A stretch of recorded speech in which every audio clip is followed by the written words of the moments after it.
Good morning and aloha. Ohayo gozaimasu to a few of our Japanese guests. My name is Rob Hack. My company is Insight Inter-Asia, and I'm a volunteer on the board of the Hawaii Pacific Export Council. The Hawaii Pacific Export Council, we call HPEC, is a nonprofit based here in Honolulu, helping Hawaii companies export. We have a generous grant from DBET, the Department of Business, Economic Development and Tourism, to put on a series of seminars every year and do mentoring and training for companies on export-related topics.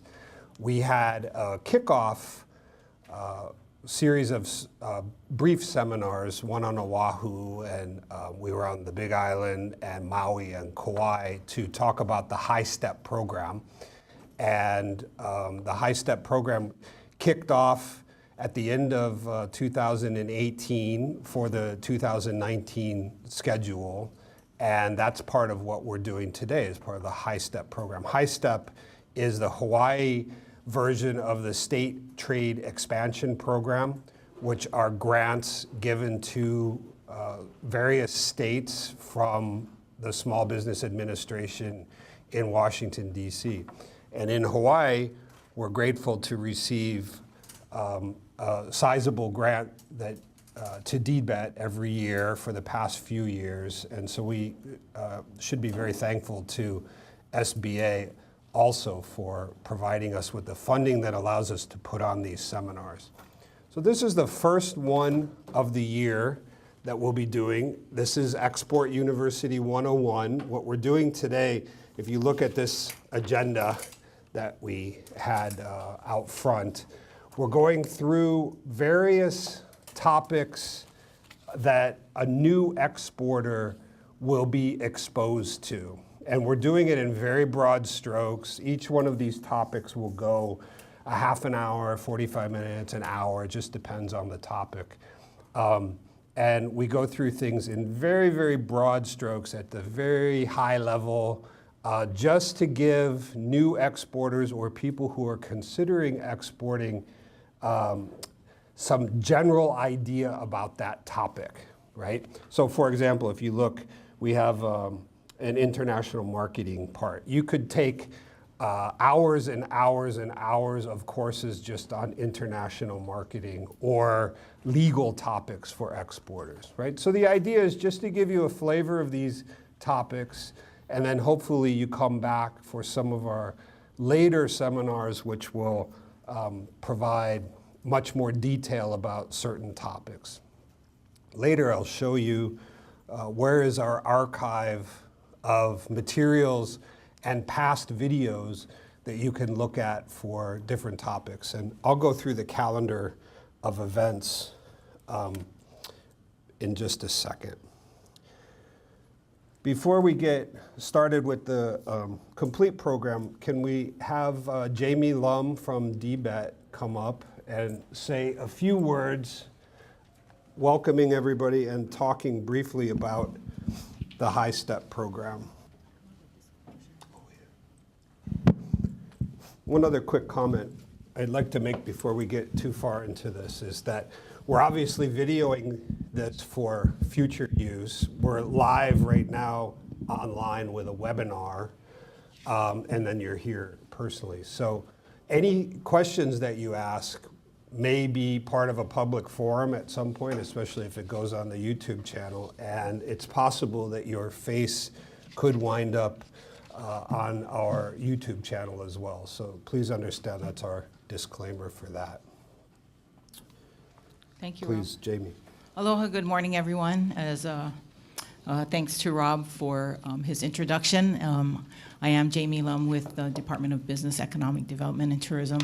And as Rob has already mentioned, we are the recipient on behalf of the state of Hawaii of a grant from the Small Business Administration for what is called the State Trade Expansion Program, or the STEP program, and in Hawaii we call ours the HiSTEP program. So it is a competitive grant that we have to apply for every year, and so we, along with other U.S. states and territories try to get a pot of this money. And the whole point of the program is to help companies either begin to export if they haven't been exporting, or for those that are already exporting to try to expand their market share. So it is an export development program.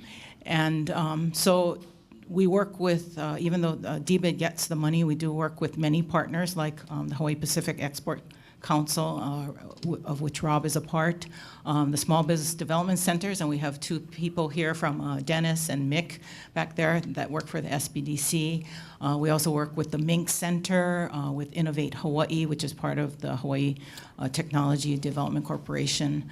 Of course, with our federal agency here, which is the Export Assistance Center, or the U.S. Commercial Service, John Holman, if any of you have met him before, and I believe he is on the agenda. He'll be on later on. We've also worked with the Department of Agriculture. And so anyway, all of us working together to help our Hawaii businesses meet their exporting goals. So we have three components of the program. We start with what we call our Export Readiness Program, of which today's seminar is part of that. It's a series of seminars, as Rob has already mentioned, that HPEC puts together on various topics, either specific issues related to exporting or markets for exporting. So we do have, I should mention, our website is Invest.Hawaii.Gov. And if you go to that, under the exporting tab, you'll find information on HiSTEP. So everything I talk about is on there. So we have the calendar of all the seminars that are scheduled for 2019, but we also have a flyer out there that lists what's scheduled. Yeah, there's our website right there. So you can sign up on our website. We usually go live about a month before the seminars are scheduled. And so these are designed for you to learn more, again, about, the goal is to put together an export development plan if you don't already have one. If you have one, it would help you to maybe refine it a bit. The other part of the export readiness program, besides the training seminars, is also the business advising and the mentoring that SBDC and HPEC and Mink Center all help to provide to the companies. So it's like free business consulting. So we really encourage companies to take advantage of that and to use that and to utilize the expertise that is found in all of these people and the organizations that we work with. So that's the export readiness. The second component is our Hawaii pavilions. So for companies that are ready to be involved in trade shows, we organize Hawaii pavilions in selected trade shows. And I also have a flyer out there of the trade shows that we have for 2019. And on the other side is a list of shows that the Department of Agriculture does too. So if you have ag-related or food product, you might want to look at some of the shows that they do. But what we do is we actually go in and we purchase booth space, and then we recruit companies to participate. We pay for the cost of the trade show, and we just we assess a fee to the companies, which is maybe about a third or less of what you would spend if you went into a trade show on your own. So, but the nice thing about it is we have a group of Hawaii companies. We all exhibit under the Hawaii banner and the Hawaii brand. And so we find that that is still a powerful force out there in the market. So if that's something that might interest you, we have our Hawaii pavilions. That you can sign up for. Also, what happens is, when we start recruiting, we do email blasts. We've also been out on social media, and then you can go to our website to sign up. I will go through kind of, after I just talk about the third component, then I'll talk about kind of the process of HiSTEP. So we have our Hawaii pavilions, and then the last component is our company assistance program, which companies can apply directly to us for up to $7,500 to help you implement a portion of your export development plan. It is a request for proposal process because we are not, we don't have authority to give grants. So that's unfortunately the vehicle we have to use to get the money out there. But it's actually out right now. We put it out, I think, in October. The deadline is January 4th. So if you go to our website, there's a link which will actually take you to the State Procurement Office website, and you download that and you respond to that. But we... That's right here, the hands. Yes. Yeah, that's what it's called, yeah. So it is due January 4th. You can use the funds. Basically, you present a 3 to 4 page export plan and explain why you want or requesting this money and what you're going to use it for, and give some background in your export development plan as to, you know, that you've thought it out, why you are doing what you are proposing to do with this money. It can be used for trade shows. Now, it doesn't have to be used for the trade shows that we do with the Hawaii Pavilion. In fact, we kind of like to see people branching out to other types of trade shows. So it's the opportunity for you to do other things outside of the Hawaii Pavilions that are being done. So you can use it for trade show costs. You can use it for airfare. That's the only travel expense that we would pay for. You can use it to ship products to and from the show. You can use it for, if you have, say, a food product and you want to go into Japan and you need to do testing in order to comply and get the exporter license that you need. You can use it for that. You can use it for some of the commercial service programs, excuse me, such as Gold Key Service. You can use it to translate your materials into whatever language it is you need for the market that you're going into. And there are certain caps on that. So that's just kind of a sample of what it can be used for. It's a reimbursement program. So if you are awarded funds, you actually have to spend the money first, and then you have to, once your event or activities are done, you have to report to us and submit your receipts, et cetera, and then we'll reimburse you. So that's the company assistance program. So those are the 3 components of HiSTEP. The process that we've developed kind of in the last 2 to 3 years is we have a registration form. So if you go onto the website and you'll see the HiSTEP registration, what it is we're trying to get background information on your company, background on your company, as well as some of your exporting experience. So what will happen is when you submit that, then that's when we work with our partners.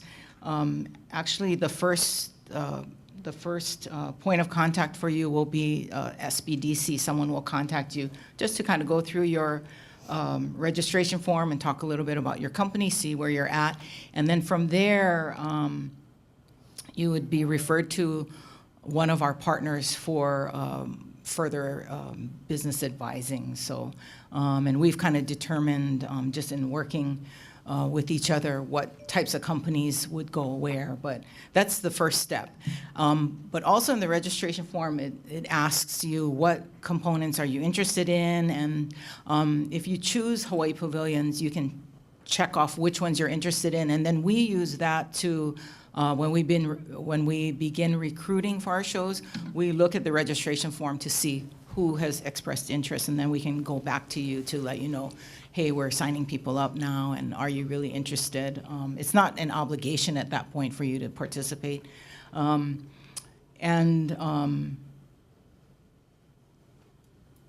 gets you into the pipeline, basically, for all of the HiSTEP programs. So I think that's basically it. If you have any questions, I will be around at the end. But again, we have some flyers up front on the various components of the program. But if you just go to our website, all the information is there. Thank you. Anybody have any questions for Jamie before she sits down? Oh, okay. Please. The January 4th deadline, that's for registration? That's for the proposal. So just to be clear, There is a HiSTEP registration form. That's to kind of get you into the HiSTEP system, if you will, give us information about your company and get you kind of started with some of our partners in terms of business advising. If you're interested in company assistance, that is a separate process and a packet, actually an application packet. So the January 4th deadline is for the company assistance. We will be accepting registration for HiSTEP all the way, through next year. You can, but yeah, company assistance is a separate process. There's an online question. How long normally would it take for DBET to contact us after we fill out the application? Oh, okay. So the deadline is the 4th. So even if you submit your application now, because we are following the procurement, state procurement laws on a request for proposal, we don't open anything until after the deadline of the submission. So we are looking at notifying, evaluating all the proposals. It is a competitive process. So you'll be evaluated, scored, and then the proposals that have the highest scores will be selected. We are looking at awarding by the end of January. So, and then you had a question? The 7,500, is that only for international shows, or? If you do put a domestic, and if you look at our calendar, we do have some shows that we do in the U.S. If you're doing a show in the U.S., you just have to show that it's an international show, meaning there are international buyers that attend. Any other questions now? Otherwise, if you think of one later, I will be around. Anything else online right now? No? No, I don't think so. Maybe before we start, though, if we could just very, very briefly go around the room and just tell us your name and your company and what you're trying to do. Just very, very quickly, not a big speech. You guys John Benson with Analakai Marine.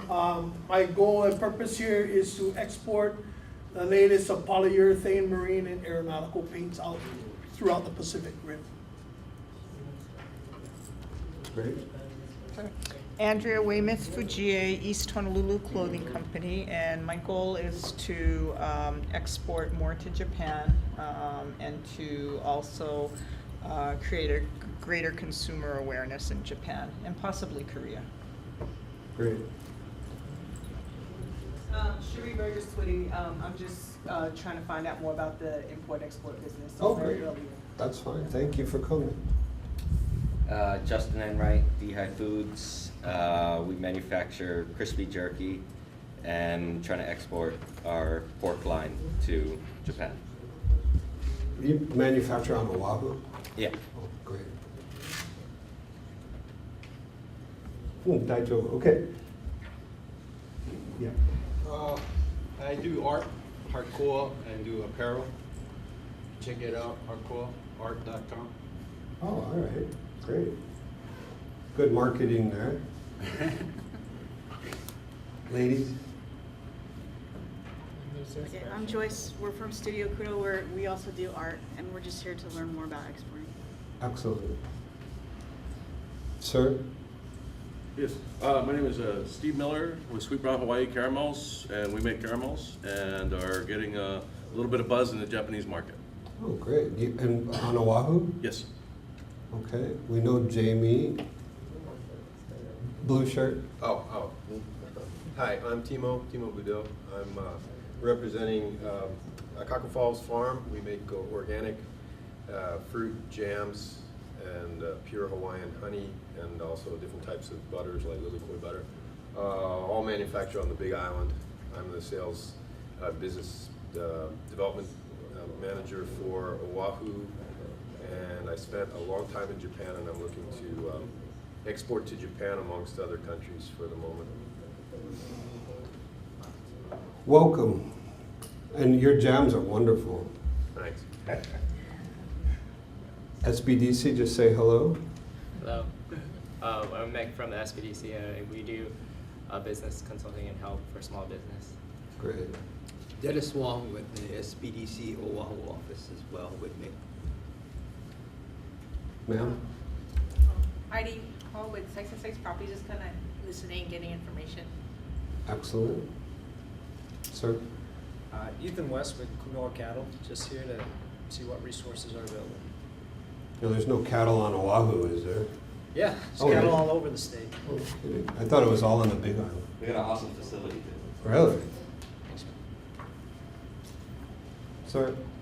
Raman Drucker, Drucker Real Estate. I have some ideas about exporting some of the photography that I do for fun. It has nothing to do with the real estate. So I'm just here listening to what's available and what can be done. Great. That's a pretty good cross-section of the type of companies we run across all over Hawaii. Most very small companies interested in exporting. So let's jump in and talk a bit about that.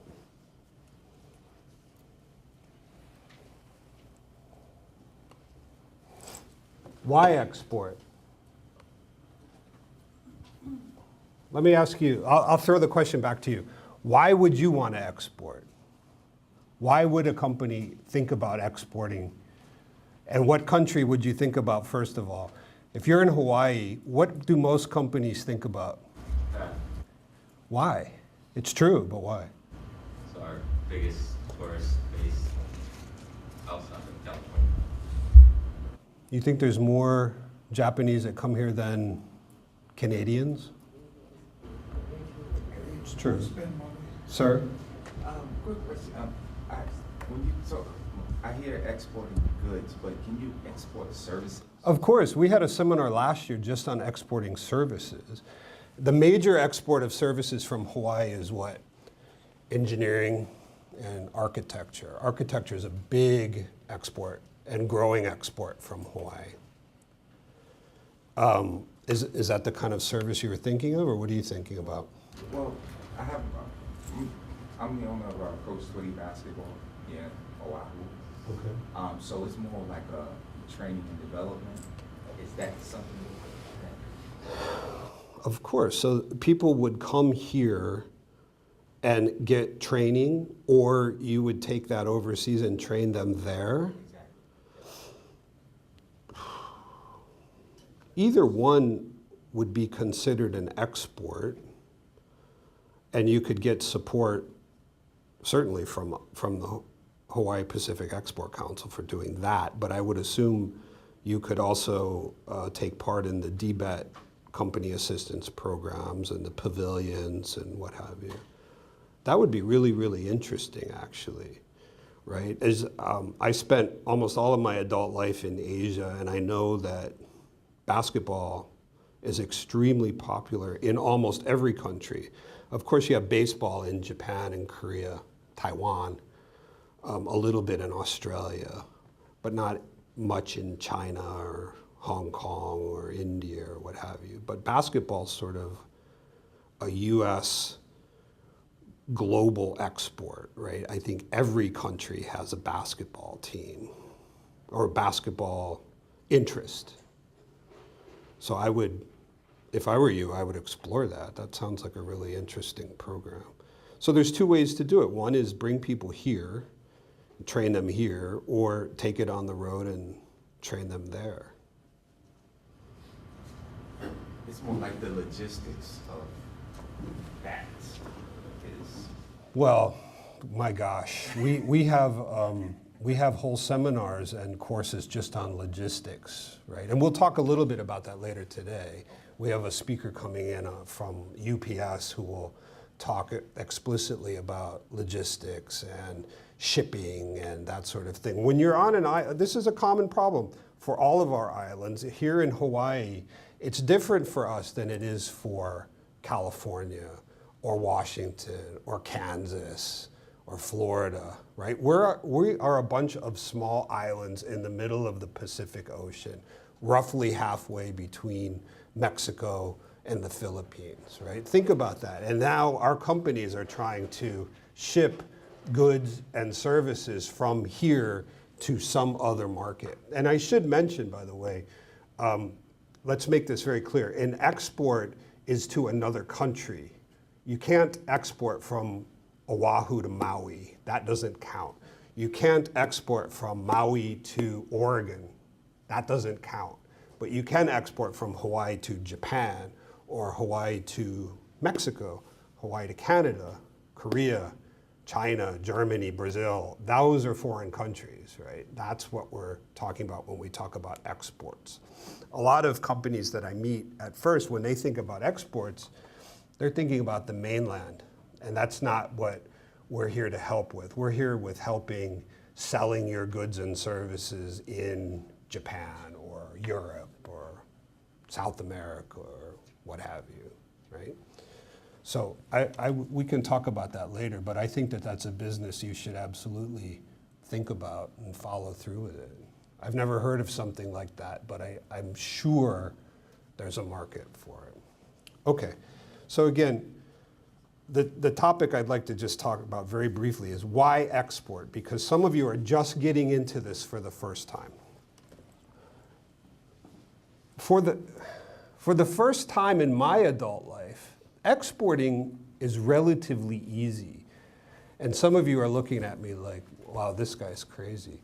But it's true compared to 20 years ago, 30 years ago, 50 years ago. Exporting is pretty straightforward. If you have a customer that can come online to your web shop, buy a product, and you can just put it in your mailbox, and the USPS driver will pick it up, take it to the airport, put it on a plane, and send it to wherever you need it, that's actually pretty easy. Now, it's not cost effective, but it's pretty easy, right? Much different than it has been in the past. You can go online and easily find what are your tariff rates, what is the postage cost. Tariffs would mean taxes coming into Japan, for example. You can figure out all of this stuff extremely easily compared to you could in the past, right? A lot more people were involved in the past, a lot of paperwork.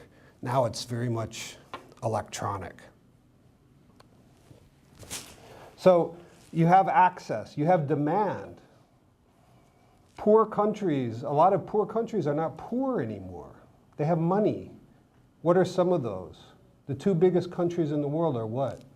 China and India. Those two countries are like 3 billion people or more, 3.5 billion people roughly. In fact, I think they have so many people, they don't even know how many people they have. Those are markets that want US goods. They want Hawaii products. We'll talk about that later. Profitability, exporting can greatly improve your profitability as a company. Small company, medium-sized company, large company. You're spreading your risk around to different customers, right? Give you a competitive advantage with other companies that you compete against, particularly local companies, right? You're learning things in the market internationally that they're not learning. And again, risk mitigation. This is a brief slide on exporting. And believe it or not that many US companies export. Not that many Hawaii companies export. These are things we need to address.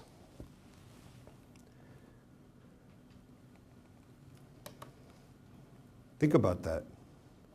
10.7 million US jobs out of how many jobs are there in the US right now? Something like 225 million. Only 11 million of those jobs are supported by exporting. We could do so much better. Think about some of these economies like Germany and Japan that are so export-oriented, right? You think of the US as this industrial powerhouse that's shipping product all over the world. It's actually not really true.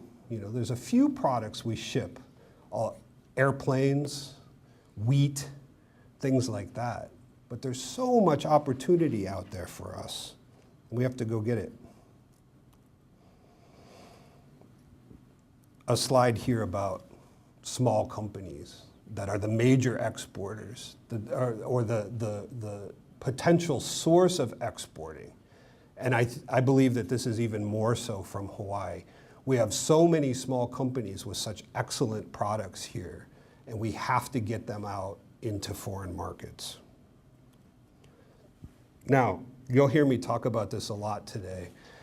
And it's okay if you get irritated with me because you hear it too much, but it's a point I really want to drive home, and I'll talk about it when we get to the marketing part, is that around the world, you have such an advantage shipping a product here from Hawaii because aloha, the image of Hawaii, the beaches, the palm trees, the sand, the people, the hula, all of that is out in the world spreading a message of good thoughts, right? And I use the example when I teach a marketing course, I use the example of there is a place in the world, in Europe, in Romania, called Transylvania.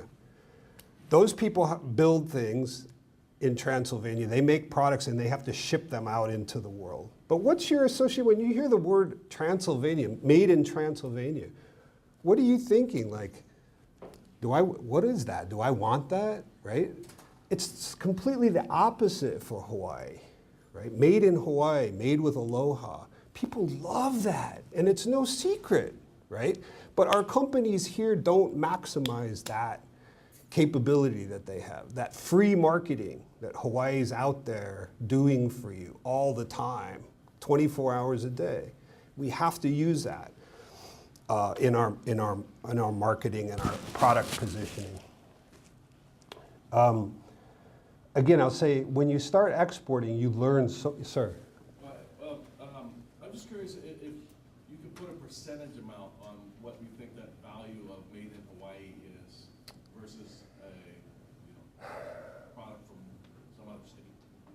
Well, it's hard to quantify, but my experience is that the Hawaii companies that are making premium products, that means somewhat expensive products compared to their competition, making premium products that are able to really prove and show that it's made in Hawaii, those companies can easily charge a 20 or 25% premium price. That's just my experience, right? I don't know that I have data that could back that up. I don't think anybody has that data. But I can say that when I go out into the marketplaces around the world, particularly in Asia, where I spend a lot of time in stores and looking at competitive products, and I see, for example, I'll unfairly pick on the jerky people and say when I see jerky like that, and I say, if I'm a consumer in Japan or Korea, and I see that made in Hawaii jerky, will I pay 20% more for that? And I think the answer is yes. Will I pay 100% more? It depends on the product. But what I've seen in the past couple of years is an anti-China product mentality in other parts of Asia. Well, even in China, right? There's many consumers who will be much more approving of a foreign product compared to a domestic-made product. There was some big news in the past few years about baby formula, for example, and domestic-made in China baby formula versus formula from the US or formula from Japan. And Chinese consumers were willing to pay 300% the price of a Chinese product for foreign formula because they tested it and found some melamine or something in the formula. So we see those types of examples. But just in Japan, for example, where Hawaii companies seem to be infatuated with, I think that the Japanese consumer, when they see a product from Hawaii, they will immediately gravitate to it. And if the quality is there and the perceived quality is there, the labeling is good. I mean, all things being equal, 20% to 25% premium is really fair. I mean, it's a very good question. And again, when I'm consulting to companies on marketing and marketing strategy and what have you, I tell them that if you're expecting to go into Asia and compete on price, a product from Hawaii, if you're expecting to ship it to Asia and compete on price, you're going to have a very difficult time, because there's jerky, pork jerky from China or somewhere that, is pennies on the dollar compared to Hawaii jerky, right? But consumers understand that, right? And they understand that they're going to pay a premium for the products that are coming here, and the all-naturalness or whatever your angle is. It's understood. The customers understand that they're going to pay more for that, right? Okay, sorry, long answer to what. The other thing I would add too is exporting from Hawaii, compared to many of the other states that I visit and I know, and I work with the other district export councils in those states just talking about things, I feel like the Hawaii ecosystem for helping small companies export is actually really strong, right? You have a lot of support here from organizations like DBET and SBDC and Hawaii Pacific Export Council and people like that who are very interested and willing and want to help you export. And there's incentives from DBET as long as you qualify and meet the standards that they ask for. There's incentives to help you get out and export. So I think that that's something you have to fully utilize and use that ecosystem that's here to support you and get out there and get your products out into the world. Now, I've tried to pump up all this exporting, and now I'm going to kind of rain on your parade a little bit. Why shouldn't you export? Well, I'll say now, right? Now, and I really appreciate that many of you, over half of you, are here just to get general information, and that's wonderful. Because people like me, people like Jamie, the advice that we can offer you will save you a lot of money by trying to do a lot of this stuff on your own, going and spending a lot of money on market research or going to visit trade shows without having a real plan in place. You can spend an awful lot of money internationally very quickly. And I think that with the aforementioned ecosystem that's here to support you, I think we can save you a lot of time and money. And the point is, I meet a lot of companies here who they feel like, well, I make this really nice product, it's interesting, and I've put it at some craft fairs, or I put it at some pop-up shop, and I've had some Japanese tourists who are really interested in it. So I think now I'm really ready for the Japanese market. Right? And that's just not really true. You can spend a whole lot of money internationally just flying and staying at hotels and going out and eating and looking for agents and distributors and what have you. You can spend a lot of money very, very quickly. And what we want you to do is get more prepared. And you can do that with market research from here, but talking to experts and what have you, and just save lots and lots of time and money. I think it was 2 years ago, Jamie, you can correct me, but DBET raised the limit. You have to have an income, the company has to have an income of $200,000 in order to get the assistance, right? And the reason they raised that limit was because there were many companies who were applying for the funding, we clearly saw that they didn't have the ability to follow through if they got an order, right? They didn't have the resources. And if you go out and you start exporting and you receive a pretty big order from somebody, you have to deliver on that order. And not only do you have to deliver on the order, but you're sending it to a foreign country with, all different kinds of rules and different cultural expectations and what have you.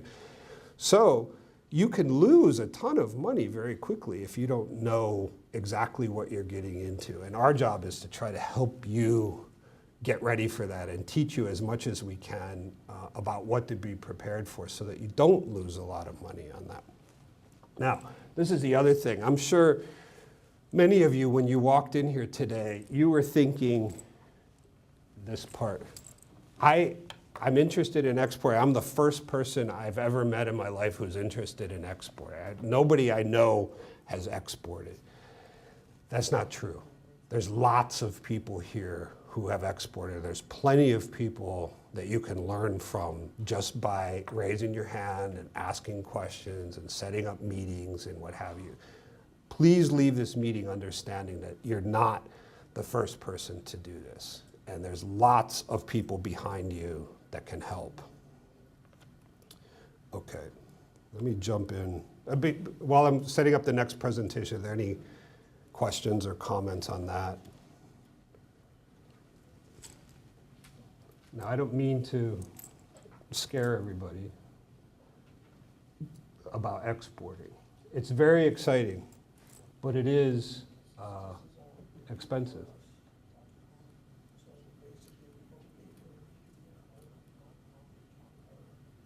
Let's jump into marketing really quick. How are we doing on time? I have to hustle. I'm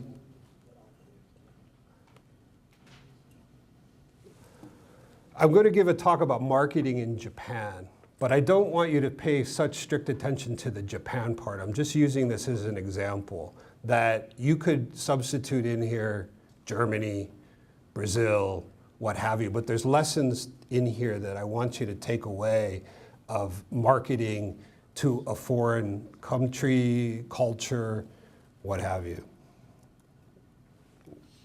What is marketing? Anybody remember from a marketing class you've had, what are the 4 Ps? It's very important to understand this. These are concepts that have been in marketing now for, I don't know, over 75 years. 4 Ps are product, price, place, and promotional strategy or promotion, okay? That's the same anywhere in the world, whether you're doing it in downtown Honolulu, you're in Waimanalo, you're on Maui, you're in California, or you're in Tokyo. Product, price, place, and promotion, okay? 2 quick things. A lot of companies don't take the marketing part so seriously. One of my favorite professors or theory experts on marketing and business in general is this guy, Peter Drucker, previously from IBM. And he said a company has 2 functions. You make things and you sell things equally. That's all a company does. You make things and you sell things. And this, not necessarily in that order, but he really placed a strong emphasis on marketing and sales. And then I also say, this is something I've learned during my career in sales and marketing, particularly sales and marketing in Asia, is that in all aspects of the business that you're working in, make it as easy as humanly possible for the customer to buy from you. And you'll see as we talk about that if you're doing things in a foreign market, by making it as easy as possible to buy from you, you're going to do as much as you can in the language of the market that you're going into, right? That's sort of fundamental. But I meet and consult to so many companies that think that they can simply get on a plane and go to Japan and just speak English, right? You can't. It just doesn't work. Especially if you want to do business. If you're just a tourist and you'd like to try to find a temple or something, you could probably get away with it. You might not get to the right temple, but you'll get to a temple. But if you're going there and trying to actually do business, you need to be able to do that in Japanese. Okay, so I'm going to go through this fairly quickly. This could be an extremely long presentation. I'm happy to go through it with you later in detail. And again, this is a course I could teach over a whole semester, just marketing in Japan and marketing to Japanese tourists visiting here. So we talk about the point of sale. You have 2 points of sale if you're marketing to the Japanese. One would be you're selling your product in Japan, or 2, and I consider that actually, if they buy it from your website here and you ship it to Japan, I still consider that a sale in Japan because the customer is inputting their credit card in Japan and they look at it as an in-Japan purchase. So the point of sale is really in Japan, and it's probably going to be a Japanese yen purchase, and it should be 100% in the Japanese language. Then Another point of sale could be here to a Japanese tourist. Maybe you've marketed to them already and they've looked up your information before they come here, so they know, okay, when I get here, I want to go to Waimanalo and I want to buy these clothes, okay? Or you work on them after they've already arrived and you're marketing to them through the local magazines or hotel video channels or pamphlets or social media in Japanese, what have you. The difference being, if you're in Hawaii, it's likely going to be a mixed English-Japanese transaction, probably in US dollars, but if you take credit cards, maybe the transaction will show up on their statement in Japanese yen. But these are the things you need to think about. How am I doing this? So what is my product? Everybody understand, or have you ever heard of the concept of omiyage? These are for tourists visiting. Omiyage is an incredible concept. It's not like buying a souvenir. For example, if you visit Disneyland and you buy something and bring it back to your friend or your nephew or somebody in Hawaii, you get them a Mickey Mouse or something like that. That's a souvenir. Omiyage is a much more complicated concept of helping people understand your trip by the gift that you're giving them that represented the trip you just went on, right? And so you, as a seller of a product, you're trying to help your customer take back their trip via gifts that they're going to give to family members and friends and colleagues and coworkers and what have you. It's a major concept in Japanese culture that as a company trying to sell to them, this is something you really need to understand and adopt and bring it into your product marketing. The other thing I would add is packaging for the Japanese market, whether you're selling it here or you're selling it in Japan, packaging is critical, absolutely critical. They take packaging way more seriously than we do in this country, right? The only store, well, if you're the type of person who shops at Chanel, you only buy things from the Apple store, that sort of thing. If that's your world, then you have a faint understanding of packaging and you understand what is involved in packaging. But in Japan, even the lowest common denominator stores have fantastic packaging, right? And everything comes in a nice package, but not only that, you have to give it to them in a bag, right? One Japanese person will not give a box to another Japanese person. It has to be in a bag, right? And you, as a company selling a product, you should be preparing that bag and making it as easy as possible for your Japanese customer to buy from you so they don't have to go out and get a bag to put your product in so they can give it to somebody else, okay? Again, spend some time. I highlight where in this, if anybody's interested in this presentation, I can email it to you later, but I highlight links in here and you can see from where it's blue, it's a hot link to a site. There's a Japan Packaging Institute, which is just data about the different types of packaging materials used in Japan. And if you're a data person, it's just mind-boggling the amount of packaging materials the country goes through. Mind-boggling. A key concept in marketing, no matter where you are, even if you're marketing to people in Hawaii, but you segment the market. And what I try to get our Hawaii companies to understand, not everybody in Japan is going to buy your product. Nobody in Hawaii makes that kind of product, right? What kind of product could that be? A kind of product where everybody would buy it might be something like that. In the modern world, maybe an iPhone, maybe everybody would buy it, but even still, you have lots of very older people, lots of very young people, they're not in the market for an iPhone, right? So there's very few products in the world where everybody's a potential customer. So what you need to do is segment the market in Japan and say, who exactly is my customer, right? Who exactly is my customer? Again, I'm going to unfairly pick on pork jerky. There's a significant portion of the world that'll never buy that, right? As soon as you said pork, they're out of it. They'll never touch it, right? Number one protein in Japan. Yeah, okay, but Japan doesn't count. Japan loves pork. Okay, now, who is going to buy that pork? Is it men? Is it women? Can you differentiate that way? I don't know. Is it age? Is it income?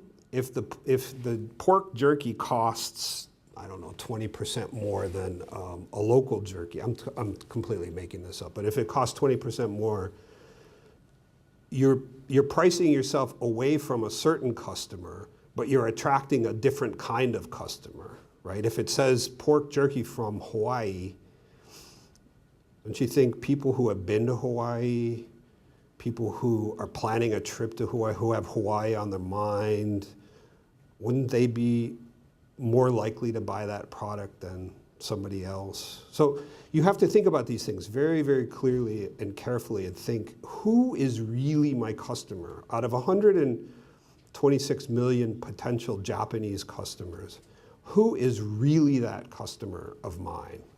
And you cannot say, it's all of them. I want to sell it to everybody. That's a terrible marketing strategy. What you need to figure out is who exactly is my customer, and then create your marketing messaging and your website and your social media and your packaging and your literature, and everything has to be aimed at that target market segment, right? If you're selling products to typically young people, then use the language of the younger people, right? This is where fonts are really important in marketing. If you're selling a product to an older generation, then you don't use, crazy fonts. A lot of kids today will type messages with the capital letters and the small letters are mixed up and whatever. If you're trying to market to people over age 60, you think they want to read that kind of a message? No, right? You're killing yourself in that way. So think about all of these things. Who exactly is your target market segment? And you have to focus on that, right? And then define your marketing message in that way. I'm going to skip some of these and jump through. But I bring up demographics because when you start looking at some of the cities that you can sell your products in Japan, the size of these cities are just fantastic, right? When you compare them to Honolulu, for example, right? What are our, we consider big cities? Honolulu, and then what? What's the next biggest one? Kailua? Kaneohe? Hilo? Something like that, right? I mean, look at just some of these what we would call in Japan, they'd be sort of minor cities, not Tokyo or Osaka, but look at Nagoya. There's over 2 million people just in Nagoya, right? I mean, think about that. So if you're running an advertising campaign and you're trying for certain things, you can definitely target these certain cities, right? I'm sure you could find, for example, there's some cities in Japan that are more pork friendly than another city, right? I think I've read some data before that says Sapporo was very pork oriented, right? Think about that, right? You could target, you could send out Google search engine optimization, search engine advertising just for Sapporo on pork and not on Osaka or something like that. But these are the things you need to understand very, very clearly. You're talking about millions and millions of potential customers, and they're not all going to be your customers, so we have to target. I put this in here, just average Japanese living expenditures are extremely similar to Hawaii. As consumers, we have a lot in common with them in the way that they spend their money and what have you. Very quickly on market research. you can never have enough market research, always more and more information. You can never have enough information about your target market segment. But at some point, you have to jump into the market, right? It's either for you or it isn't for you. You have to decide.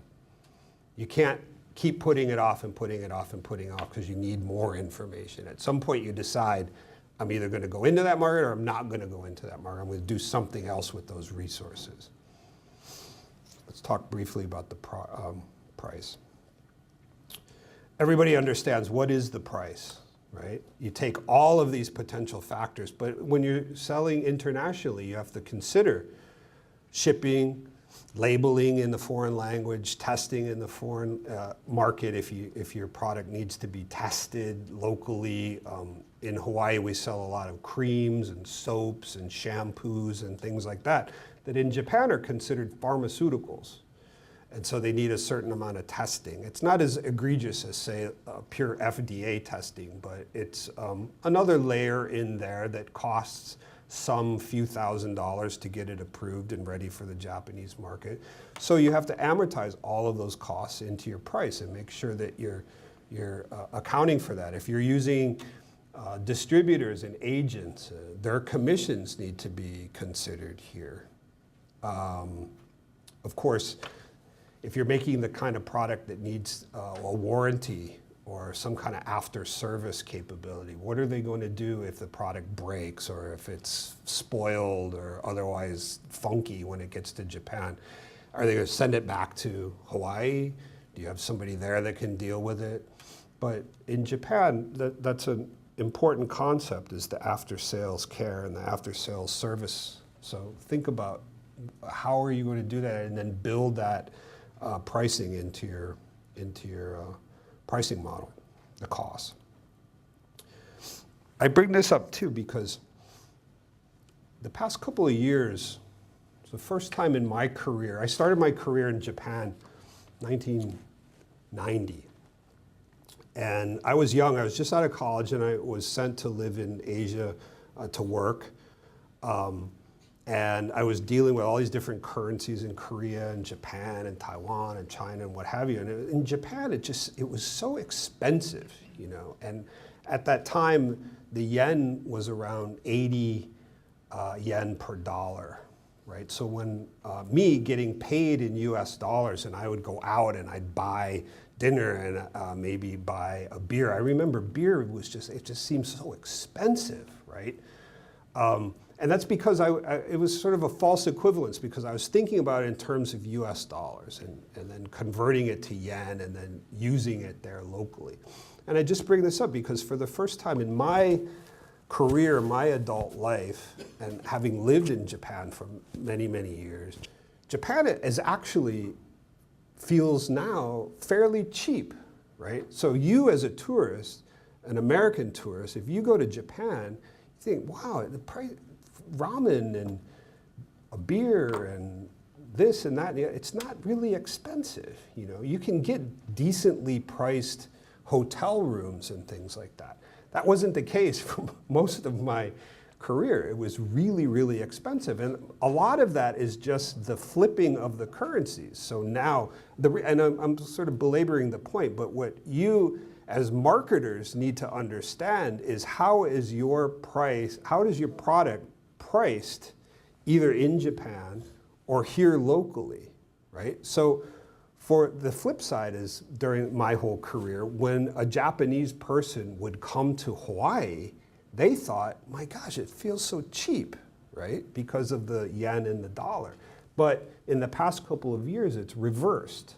So I think today it'll probably be around 114 yen per dollar, right? So when a Japanese tourist converts their yen into dollars, they're getting a lot less dollars than they used to. So for them, it just feels more expensive here. They go to dinner, you know, you used to be able to see lots of Japanese tourists would go to Costco, buy suitcases and just fill the suitcases up with stuff and they'd take it back because it was relatively cheap.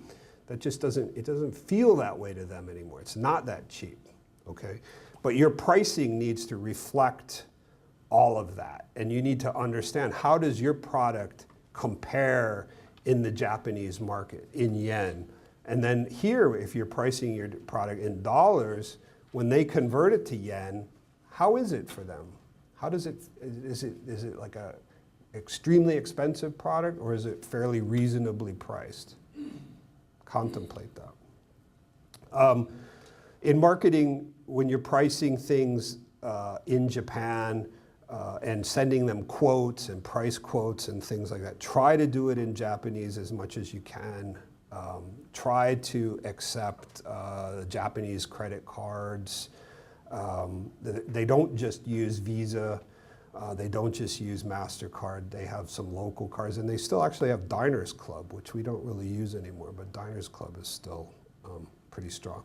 When you're dealing with a Japanese customer or other people around the world, you could be asked for staggered payments, which doesn't happen that much in the US, but it's fairly common. So if somebody places an order with you, they might say, okay, we'll give you 40% up front, 40% when you deliver it, and then another 20% after we've tested it for a month and make sure everything's fine, right? It's all negotiable, but these are sort of standard terms in Japan. If you're sending it to Germany, you're sending it to Brazil, learn what are their standard terms and try to figure that out and include it in your pricing. Again, just for Japan, after-sales service is extremely important. So understand your product and what does it need after the sale. Once it's delivered at the customer, what needs to happen after that?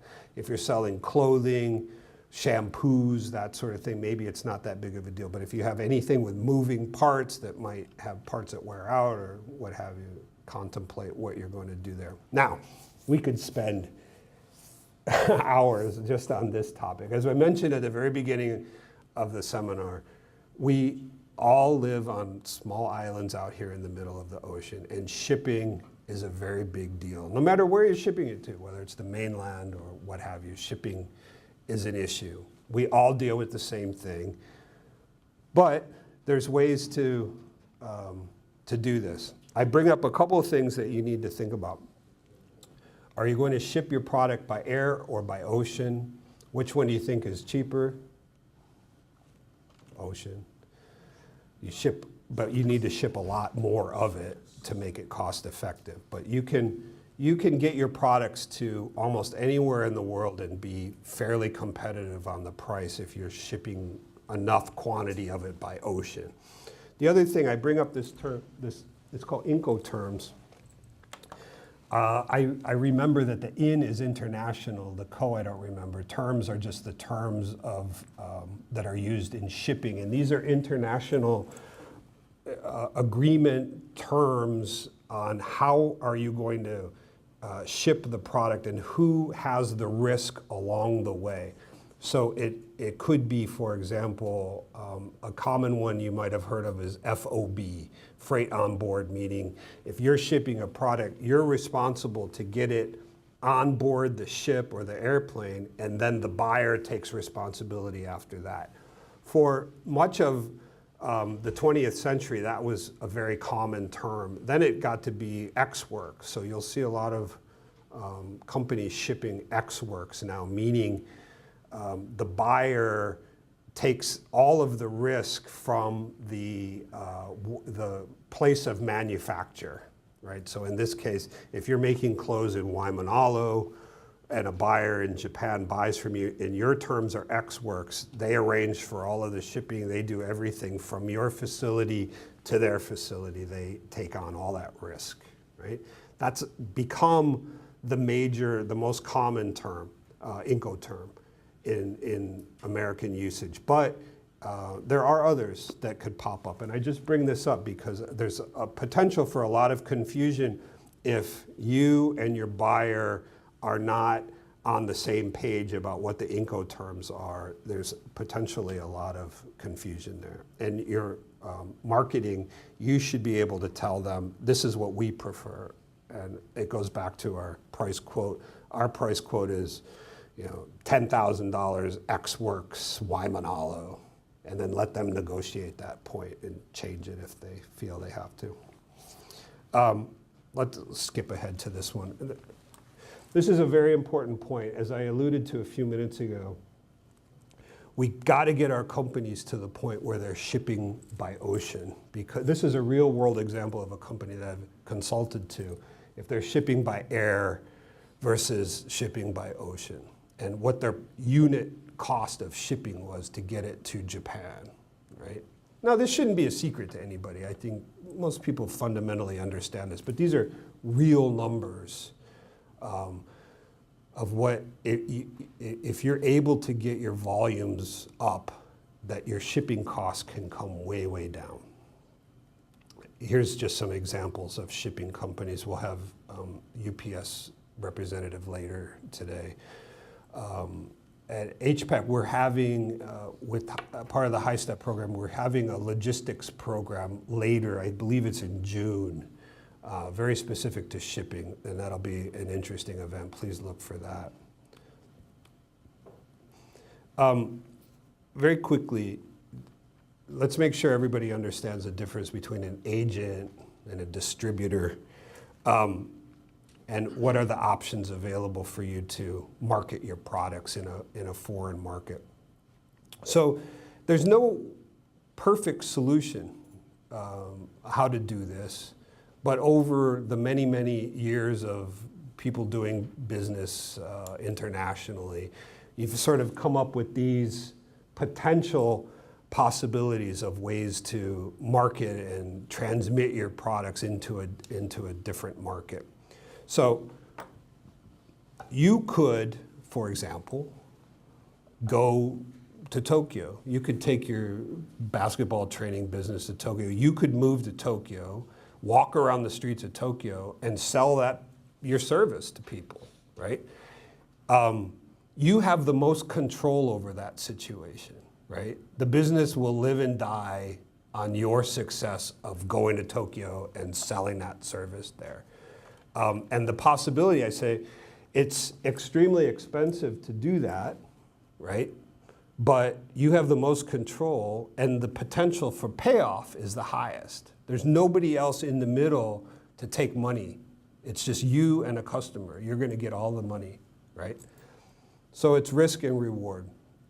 The next down from that is an agent, where you find somebody who goes out on your behalf and sells the product for a commission. In some cases, maybe you pay them a monthly fee, but generally you pay on a commission. And you're working with them fairly closely. You lose some control over it, but if you're working closely enough with the agent, then hopefully things go fairly smoothly. You do lose some control, and you do lose some money because the agent has to get their share of what they're doing. Next down from that is a distributor, meaning a distributor usually buys your product from you and then distributes it into the market where you've assigned them to be legal to operate, right? With a distributor, though, you can lose lots of control, especially if it's a big, powerful distributor in a certain market. You can lose a lot of control very quickly, right? But it's fairly riskless, meaning it's not going to cost you very much money. The distributor usually handles most of the marketing activity and what have you, but you negotiate all of these things up front. Second is a reseller. It's a step further even from a distributor, meaning they buy it from you and you don't know what happens. They just deal with it. They might repackage it, they might change the labeling, call it their own, do something, but it goes out into the market. Nonetheless, you're getting some money for it, maybe a licensing agreement or what have you. Fairly riskless from your standpoint. And then, of course, another option is just to do nothing. Doesn't cost anything, and the risk is pretty nominal. I give you some examples here of major department stores and what have you. Okay, I'll hustle. Place, let me remind you what we talked about earlier. Japanese customers love products from Hawaii. Brazil customers love products from Hawaii. Mexico customers, right? We have to play this up, our companies here. Don't go out into the world, and especially don't go to Japan, and think you can speak English and get by with English. It's not going to work. And go back to what I said earlier about making it as easy as possible for your customers to buy from you. Another thing, Japan loves sales, but there's other markets that love sales, right? Seasonal sales. Every market will have different seasonal sales or different parts of their culture for sales, right? Know what that is for the market you're trying to get into. If it's Argentina, Argentina has special times of the year, Argentine Independence Day and things like that. Know what those days are and build your sales around that, right? Everybody knows Mexican holidays and there's Canadian holidays. Know what those are. Work on that. Social media, I don't need to spend too much time on this other than to say that in markets in Japan, like Japan, social media is huge. Especially for products from Hawaii, we need images out there. That's why Instagram, I think, is probably the best. Get your photos out there. And Twitter is also very important. Email newsletters, regular email newsletters, I think are extremely important. Using software that can track the email, how often they were opened and what platform they were open. Tracking with customer relationship management software. Going to trade shows, talking to DBED about the shows that they recommend, but the pavilions that they have. Going to your own trade shows. Another thing that's extremely important when you get out of this country is to work on A4 paper, right? This paper that we have here, we know it's letter size. We've all changed paper in our printers and we've seen that there's A4 there, but most Americans have no idea what it means, right? They just use the letter size paper. But as soon as you get out of this country, A4 is everywhere.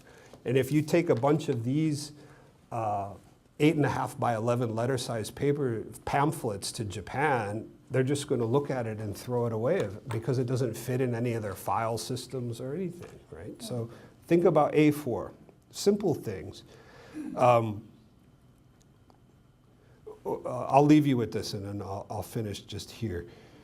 When you're dealing with Japan, particularly Japan, much of it is done, purchases are done by m-commerce or mobile commerce, right? And think about it logically that the average Japanese consumer is spending a lot of time on a subway, a train, or a bus during the day commuting, and what do you do when you're on a subway, bus, or train? You play with your phone or your iPad or what have you, and they're shopping and doing things and buying things, and you need to be prepared. Your website and your whole marketing plan needs to be prepared for this mobile commerce and being able to get Japanese customers to buy while they're online on their phones, right?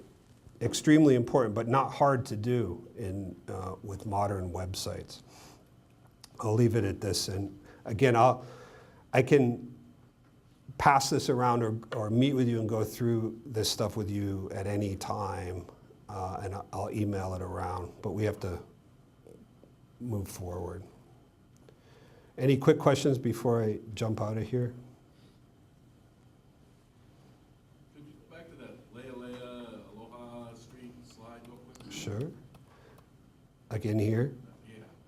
Now, the average person, when you pick up, when you try to advertise with these companies, they're great and they definitely reach a lot of people. But I think a lot of people that I consult to are very surprised at the cost of getting an ad in these print publications, right?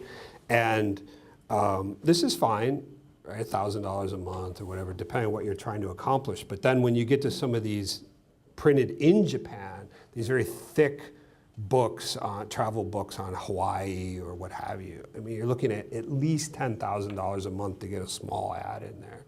So it's a lot of money, but it's it can be worth it depending on what your product is, what your service is. So, sure.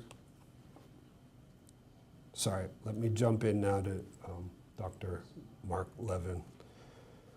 I asked Dr. Levin to give a presentation on the legal aspects of doing business internationally, but also to talk a bit about some contracts and things like that, because the companies that I meet and I consult to, they get very concerned about, oh, do I need a foreign lawyer, and what if the distributor wants a contract, and what do I do about this and that and the other thing? So hopefully we can get the conversation going here with Dr. Levin. So thank you very much for being here. Thank you.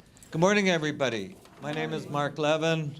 Why don't you just stand up for a second, because you don't have enough oxygen in your bloodstreams. I'm used to doing that with people who have jet lag, but anyway, right? So we'll just take a breath. If you use the Mac before, just use that button. Okay. I'll step away.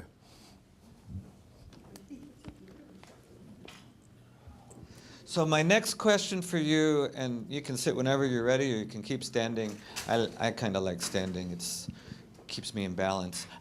My next question for you is, how many of you like ice cream? Okay, so that's an easy one, right? Right?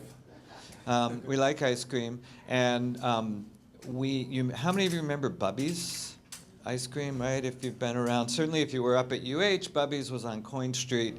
I mean, that was what, second only to my interactions with the students and my colleagues, including Dr. Larry Foster, who's here today, who hired me some years back. Thanks, Larry. Was going down to Bubby's because there's good ice cream, and it was a relaxing, chill place, no pun intended. And they're gone, and at least on Coin Street. I know they're still out in Hawaii.Kai. So why are they gone? Well, it was exporting. Because how many of you know that Bubby's has a substantial business exporting those mochi ice creams? And I didn't know anything about that, except one day, mid-afternoon, I was down there getting some ice cream and coffee, and talking to Palani. I was enough of a regular that I would chat with Palani. And they had date ice cream. And I said, date ice cream? That's kind of unusual. I'll try it. And he said, yeah, we had the largest supermarket chain in the Middle East hired Bubby's to make date mochi ice cream.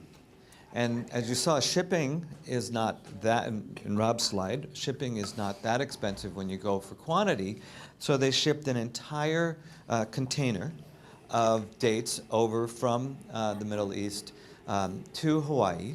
Bubby's then made the date ice cream, packed that ice cream into little mochi pucks, and then got a refrigerated or freezer container to ship it all back to the Middle East, and sold these date mochi ice creams in the Middle East.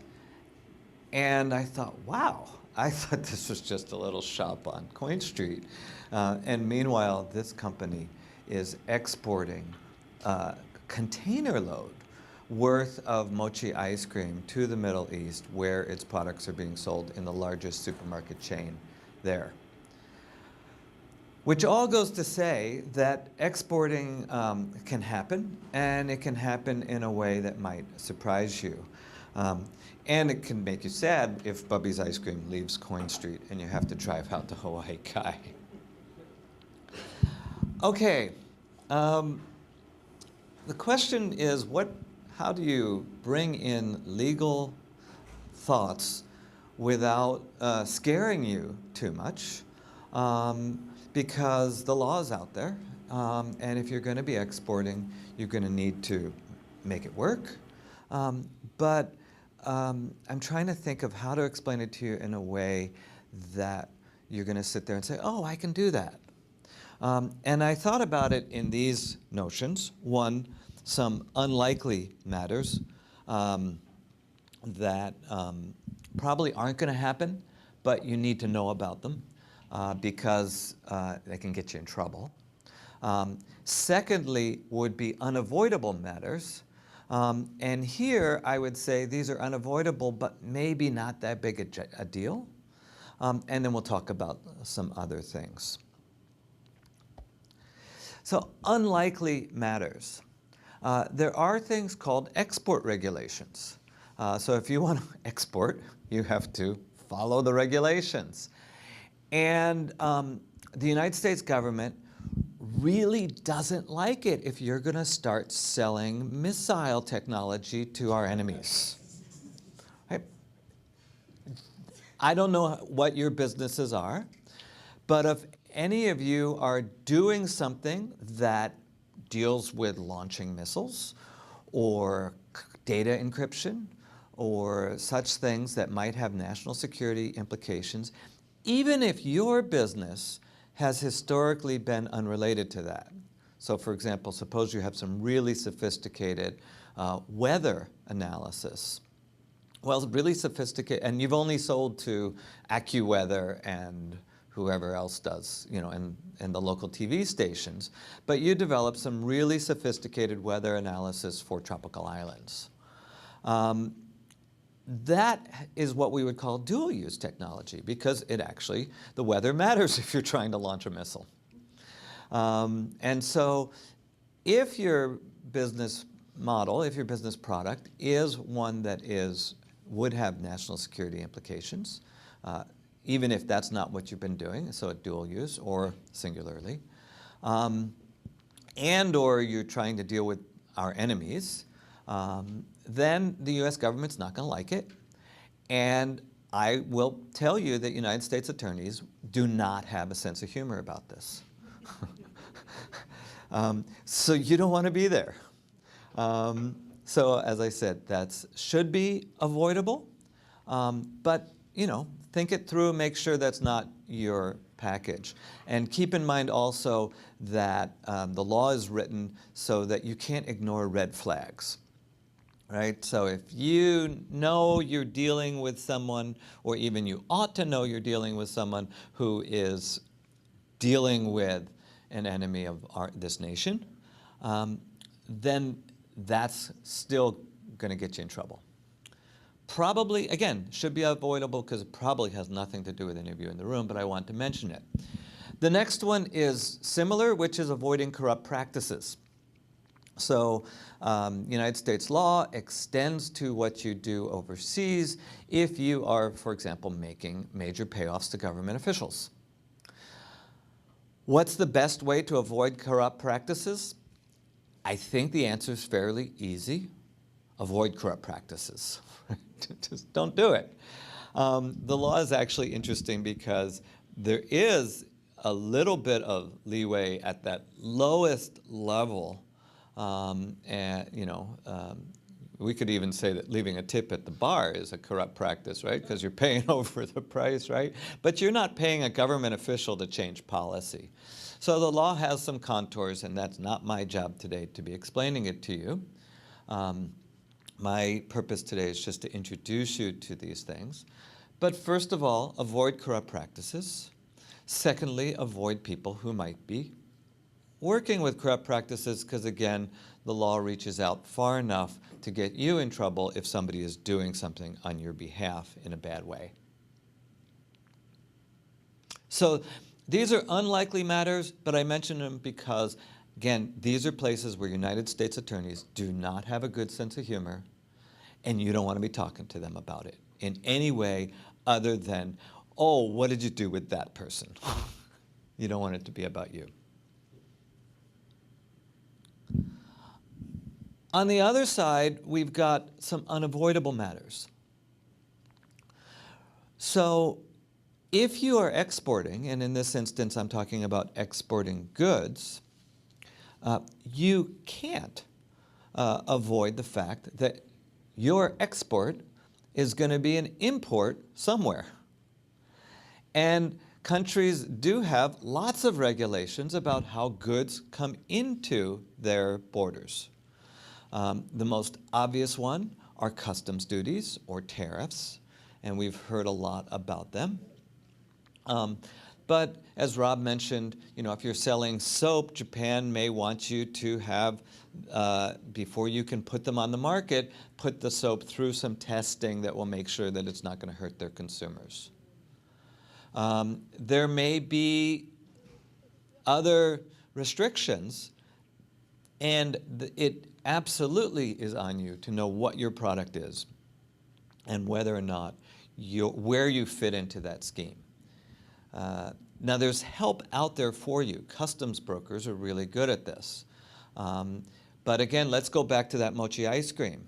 So if there's a tariff on dairy products, say going up to Canada, Canada's got a lot of cows. So in Canada, dairy products have a fairly high tariff in the structure. This was before NAFTA. Nowadays, if we export to Canada, NAFTA clears us, flatlines it. But let's go before NAFTA. You're shipping up to Canada. Canada's got a lot of dairy, so their tariff on dairy was fairly high. How about rice? Rice is a tropical, they grow rice in Hokkaido, but for the most part, rice is grown in more temperate locations. Canada doesn't care that much about rice. So let's go back to our mochi ice cream. What is it, rice or dairy? Well, the proprietor of Bubby's came to my class and talked about it, and I trust that he's fine my sharing this story, which was, in the first instance, they were looking at their product being tariffed as ice cream because it says mochi ice cream. And that was going to be a problem vis-a-vis the pricing, because the tariff was going to add an additional level.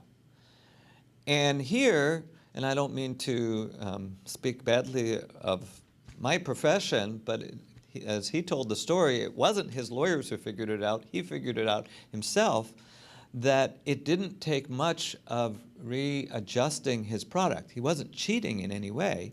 He just readjusted the manufacturing of the product so that it had enough rice in the rice to ice cream ratio that it would be a rice product.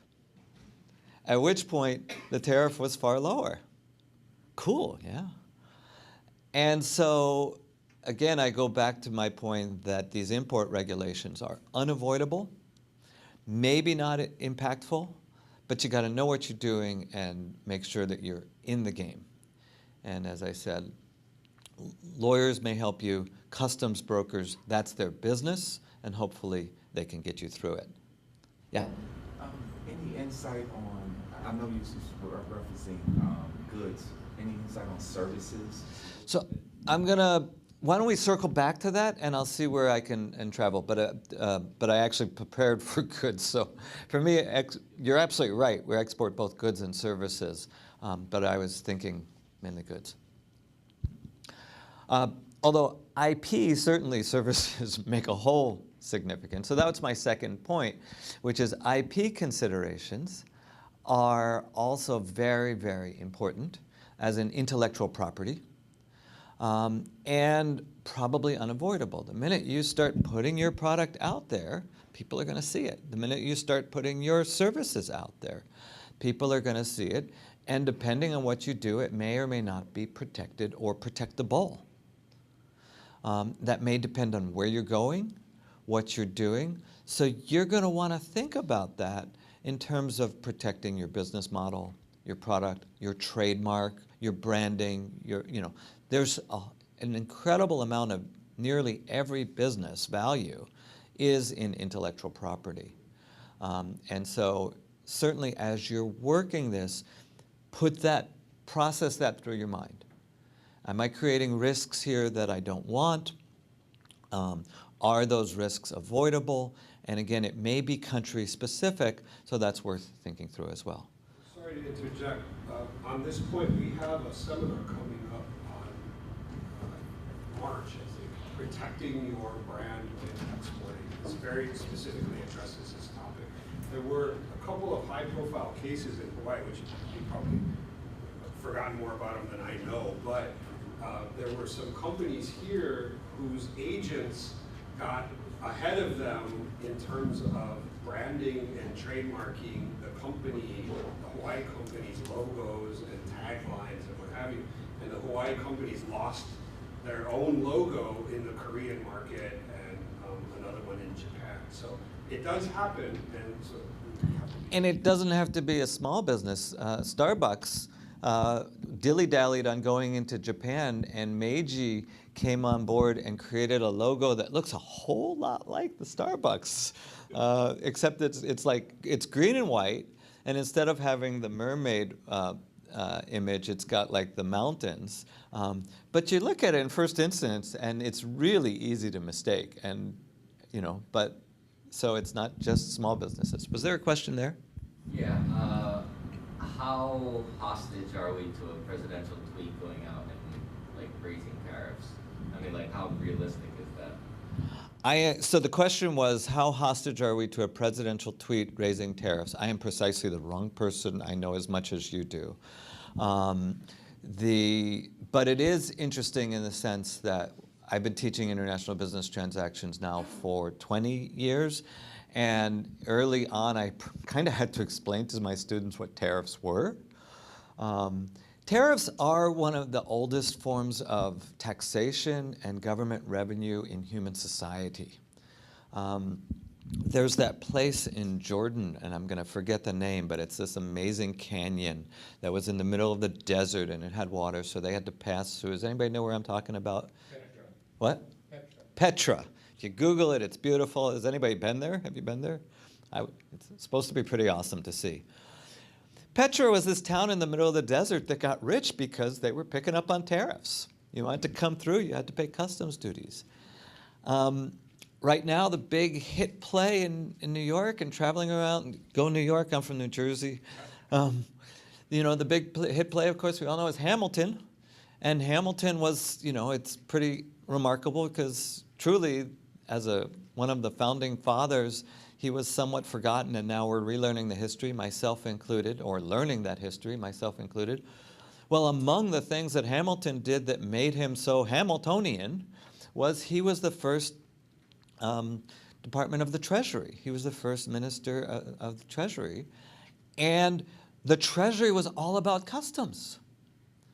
So he set up the entire customs network, and that was everything that funded, because there was no income tax yet. There were no property taxes for the federal government yet. The federal government got its revenues from customs duties. And it was Hamilton who set up the system to make sure that we could collect those duties on a nationwide basis, as well as establishing the Coast Guard, which was not about drug interdictions in 1789. It was about making sure that people weren't pirating in products and selling them without paying tariffs in the United States, boundaries, economic zone. So tariffs have been around a long time. They go up, they go down. Trade wars do run risks, but in terms of assessing it, I'm going to punt or run. Some other matters that we can talk about, and I'm watching the clock, but I'm leaving time for some Q&A, would be things such as contract law and differences in international transactions. Rob mentioned some of these already. Some of it, again, I don't want to scare you, some of it probably doesn't matter that much. So Incoterms, absolutely. That's something that you want to know. It's easy to find out. There's a lot of information online, and it's really to make sure that everybody's on the same page. So if you say FOB, the idea is that we all know what FOB means. So you want to make sure you know what it means if you're going to be using it. Ex-works, CIF. These are things that sound strange, but they're not that foreign. And again, a customs broker or an advisor may be able to help you with it. It's just, the reality is in every goods transaction, somebody's got to pay for shipping, somebody might want to pay for insurance, somebody's got to arrange the shipping, and somebody's got to, and then the law has to understand where the risk of loss passes, so as to decide if a loss happens, who's it on, and then whether or not, for example, it's insurable, and if anyone is going to get insurance, who's going to do it, kinds of things. So that bundle of issues is involved in every sale of goods across borders. And so we've got these abbreviations that sort of create these little modular packages of, okay, we're going to use this scheme of how to do that, or we're going to use that scheme of how to do it. And and the idea of having these terms is to make sure that when we use them, everybody's on the same page. Governing law.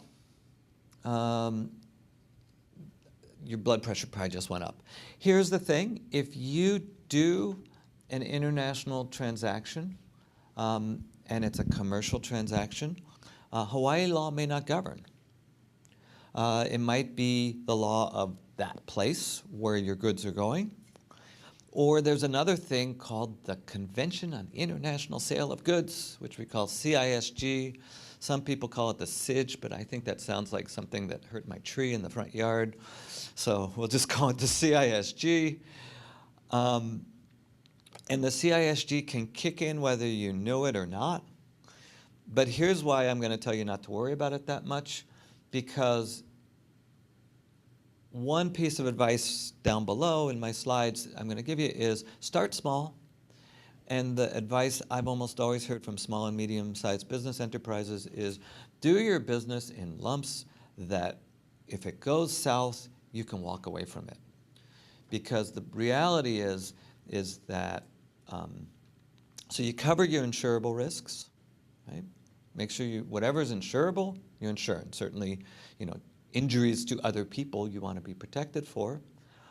But mostly, your risk is making sure you get paid, or the other side's not coming back with some complaint. And in that case, the idea is try to have something you can walk away from, in which case you're not going to spend a fortune hiring lawyers.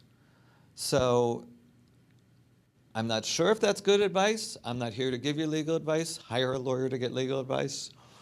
But I think what I've heard is many businesses work in a way that sort of tries to make that unnecessary as much as possible, particularly at the starting level. And therefore, things like what law governs, it's out there, it's a reality, and if push comes to shove, those questions need to get answered. But ordinarily speaking, it may not be. Yeah, quick question. Does general liability insurance stop at the border, or does it go all the way through with your product, or is that something you're going to talk about? I'm going to have so much fun answering these questions and just saying, once again, call your broker. The answer should be a phone call away. The answer is it depends. If you bought that policy, then yes, it could. But generally, it's not. But your broker would probably be happy to sell it to you, right? It's kind of like hurricane insurance here, right? I mean, my house is not covered in the first instance, but they're happy to sell it to me. Flood, anyway, call your broker. But do call your broker and make sure you understand what you're covered for, because the scariest things are those risks that you didn't know. There was a Donald Rumsfeld quote, but I'm not sure I can get it right. There are unknown unknowns. The unknown unknowns. Those are the ones that are really scary. Financing issues. Here's another sort of set of words that you'll hear, letters of credit. Or even people talk about LCs, which are not, the dairy cow. LCs are letters of credit. And letters of credit are a really ancient financing system. Goes back to, Mediterranean trade from ancient days, and I don't know if they use them in Petra or not. But the idea is, if you're selling overseas, you probably want to make sure you're going to get paid. Your buyer wants to make sure they're going to get the goods, and depending on the size of it, you may have this, it's like the scene in the movies, right, where it's like, okay, I put the money down, you put the goods down, and we switch, right? Well, that's hard when there's an ocean between you. So depending on what you can negotiate, and it's all negotiable, but there is a scheme out there that operates in the commercial world called letters of credit that basically operate where banks get involved.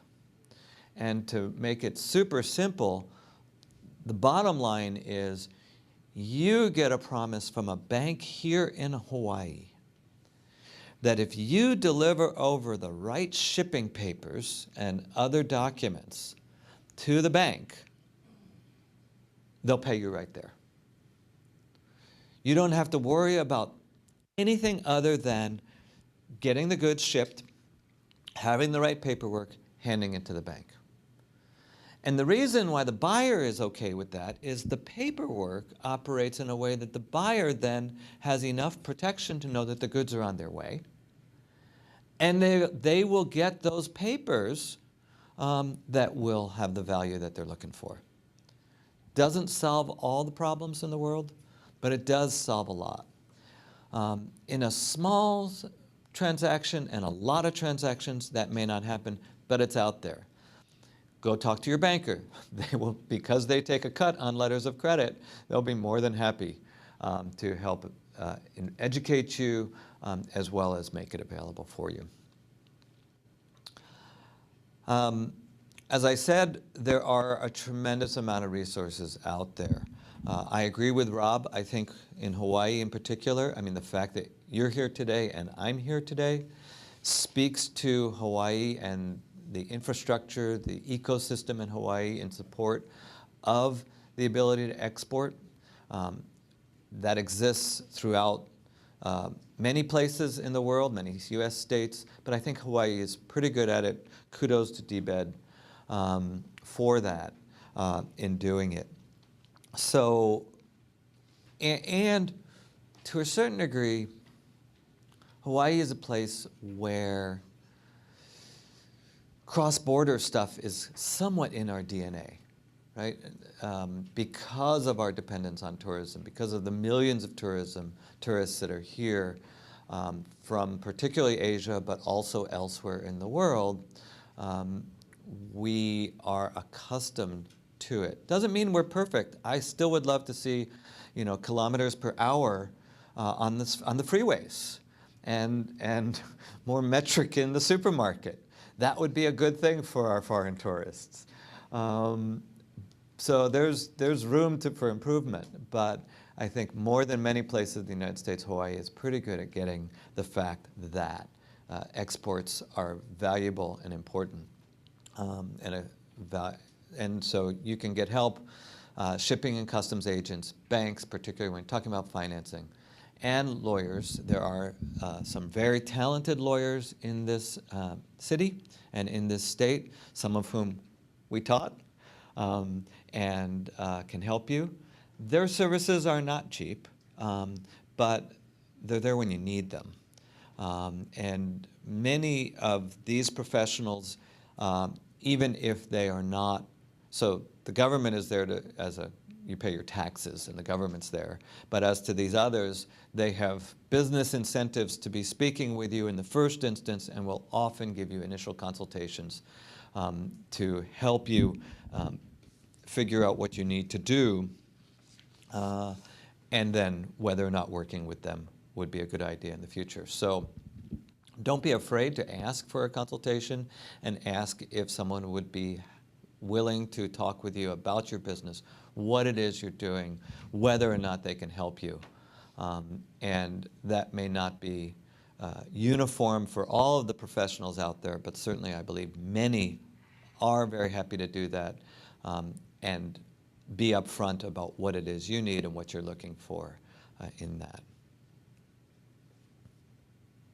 Okay, some quick takes. Rob put up the sign that said, think twice about exporting, and that's correct. It is a whole new world, and it does add tremendous complications to what you're doing. So I don't want to underplay that, but it should be doable. And the proof is people are doing it.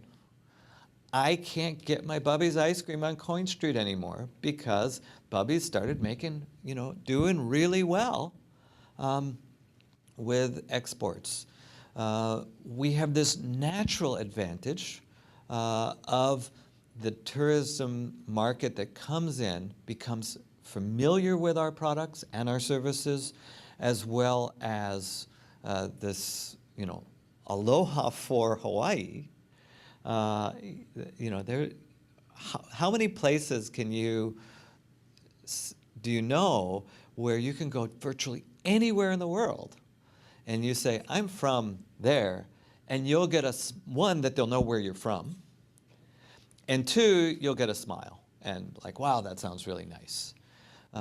We are very, very fortunate to have this cachet about our place. So you can introduce your product, you can introduce your services locally, and try to build that loyalty, that knowledge of your product. But you do need to be paying attention, and as I said, talk to your insurance broker, make sure that whatever is insurable, insure it. Insurance is usually relatively low cost. As to other risks, again, don't trade with enemies of the United States, and some people have done that and they've gone to jail. But aside from legal compliance and IP protection points, start small, keep your steps manageable. If something goes wrong, have it be such that you could walk away from it, is advice that I've often heard from people doing this as their practice, and it seems very sensible. Try to find and work with partners and counterparts that you know or can get to know, and that would be locally as well as going abroad. That won't avoid all your risks, but it can minimize them. And if you're growing, make sure that you check in with yourself every now and then. And what I mean by that is the business model, the business approach that you had when you got started may not fit as your business grows. And so do make sure that you give yourself a reality check and are understanding that what you were doing then still works now, or maybe you've gotten to a point where you need to change it. Maybe you were first sending some products over to Asia through online orders and those things. And then you realize, I've got enough of a brand consciousness and capacity and market in Asia, or limited to a place in Japan, to build up a little bit. And so the next step might be, you've already got the Japanese language website. The next step might be some agent over in Japan who starts marketing, who starts taking care of laying out some advertising or social media or other work for you there.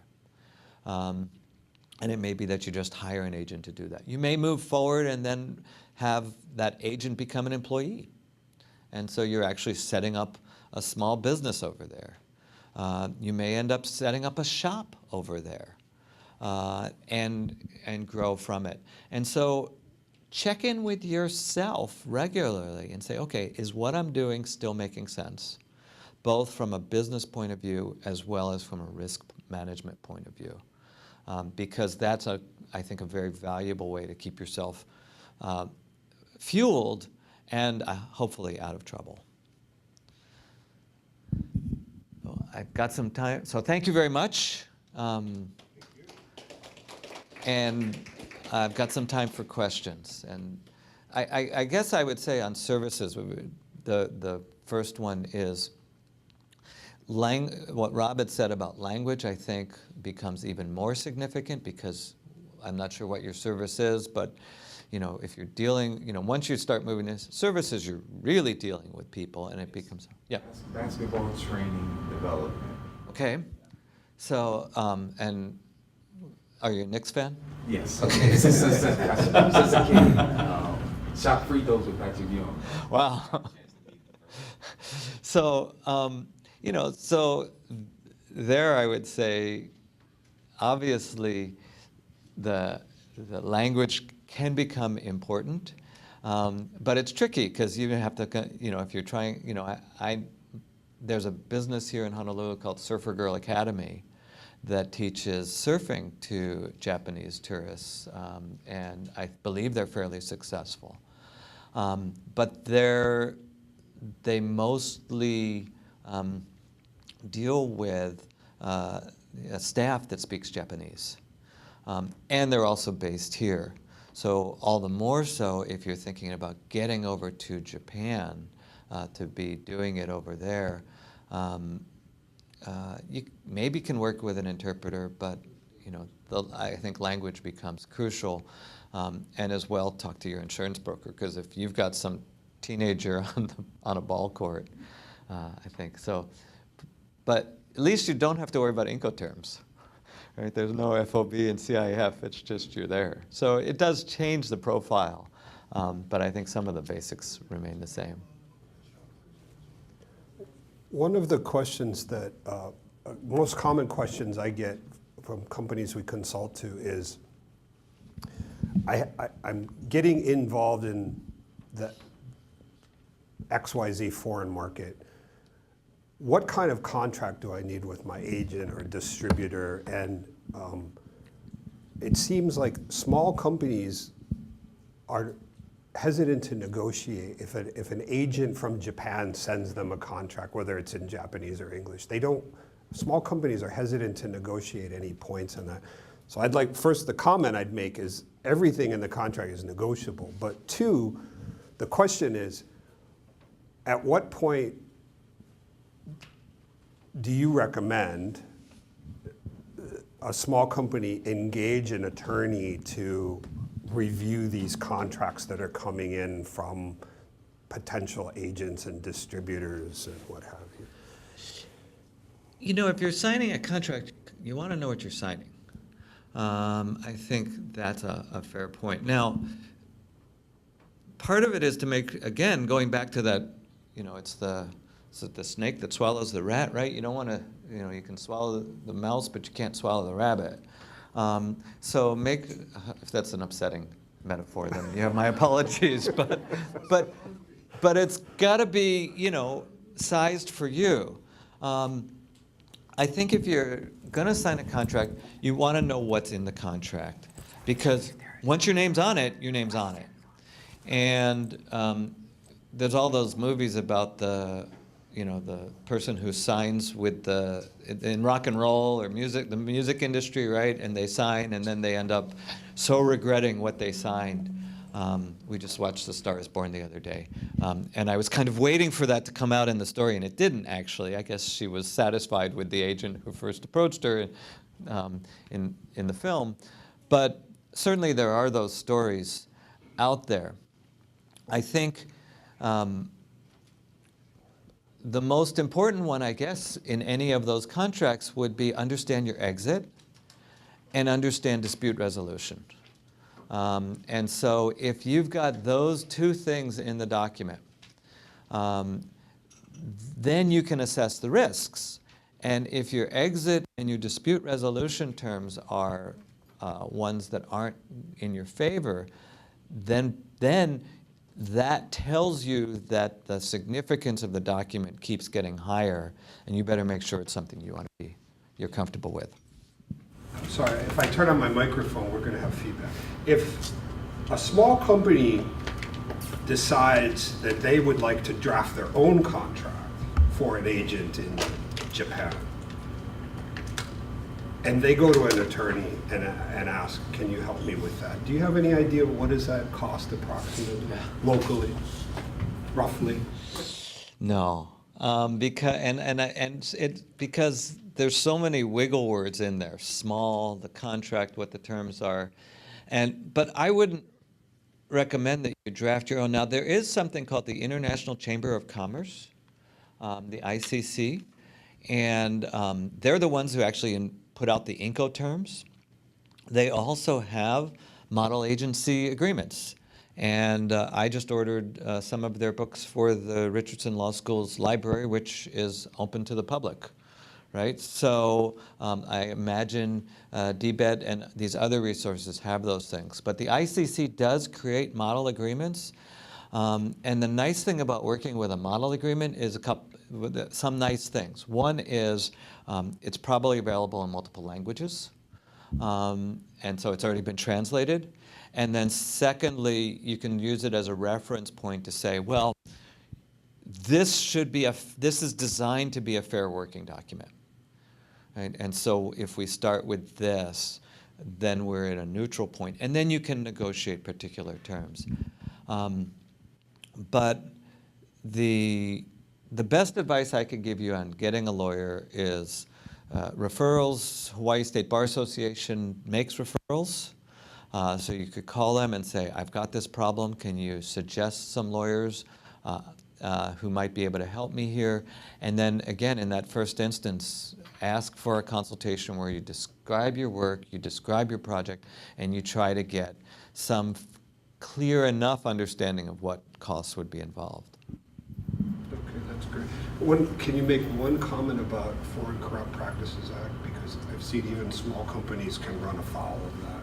So the Foreign Corrupt Practices Act is otherwise known as the FCPA, is a United States law that is out there to reduce corruption in the world, reduce corrupt activities by American players, and it actually has some national security interests, because back in the 70s, turns out that a whole bunch of giant American corporations were doing a lot of corrupt business practices that led to, for example, the fall of governments in the Netherlands and in Japan.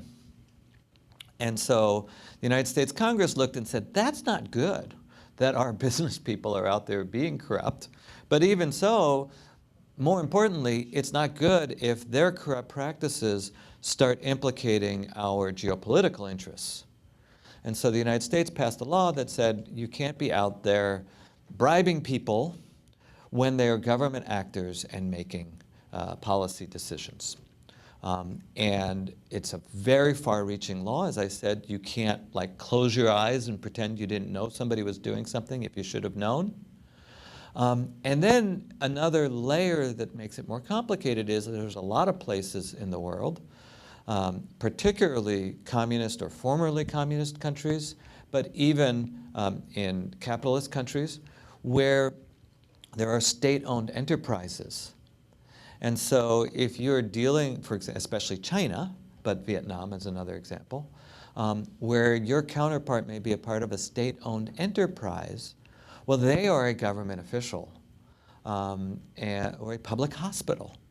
And so if you're a medical device manufacturer, I actually observed a trial in Sapporo where they do like pork. So, where the Japanese nationals were executives of a French medical device manufacturer, and they were prosecuted for corruption, not under the US law, but under Japanese law. And it was all fine when if they were paying off doctors in private hospitals. But what they were accused of and pled innocent, so they were ultimately convicted. I don't know whether they did or didn't, but what they were accused of and convicted of was they were paying payoffs to doctors in public hospitals. So notice that sort of danger spot is, yeah, everybody's paying, somebody says, oh, we're all paying off the doctors. And you say, okay, well, if everybody's paying off the doctors, and those golf junkets and tickets to great basketball games and the like, all good until the doctor is working for a public hospital and you're in trouble. So it is an area, and my advice of just avoid corrupt practices may be naive, but it's certainly a very good starting point, would be the best way I could put it, because you are putting yourself at risk, and you're putting yourself at risk of violating US law with very significant criminal penalties and civil fines. Great. Any further questions? Let me just double check it. I have to look at the computer, make sure there's no online question. Oh. Because of the webinars occurring. Let's see. Well, then my apologies to anybody who was watching and saw the top of my head until I sat down. No, we're okay. Yeah, so someone asked to turn the camera up, but so my apologies go out and I did sit down. That's fine. I'll fix that. All right, thank you, Dr. Levin. Excellent. Thank you, sir.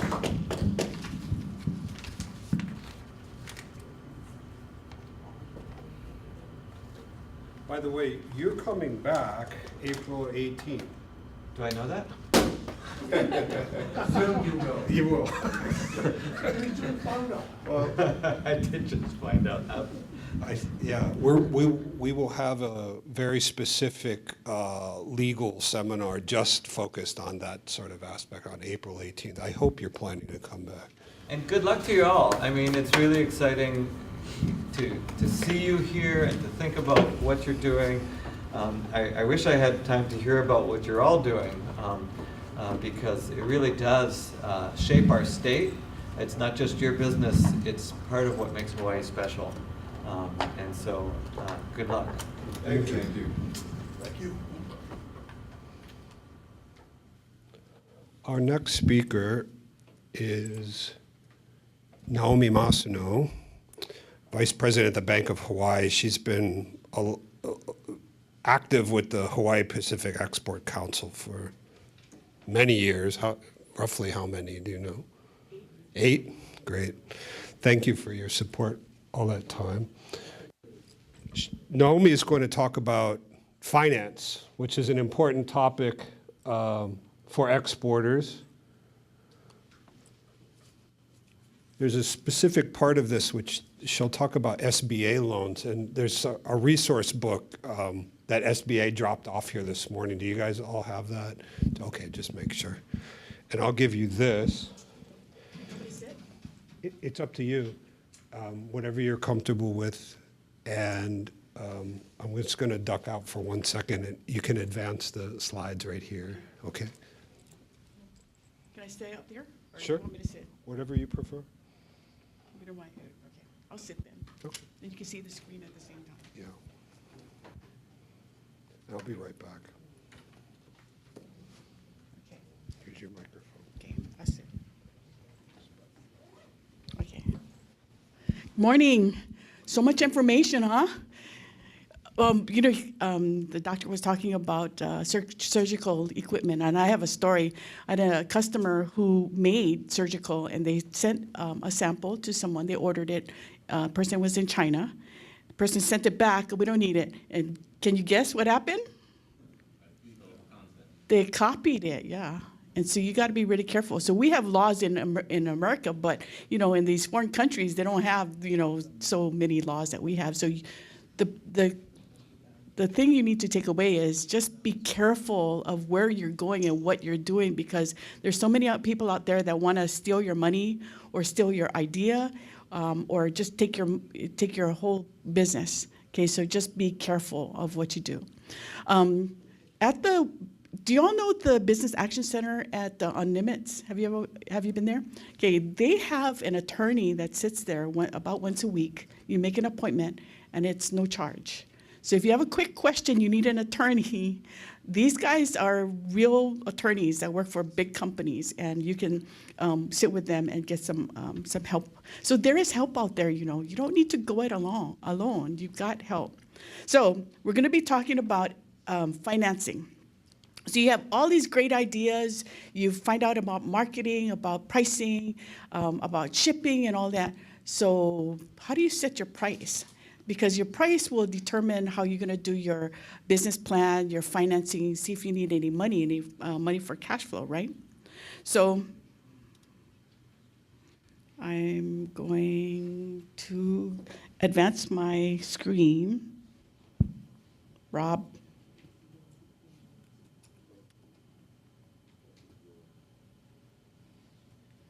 Okay, sorry. Where's Rob?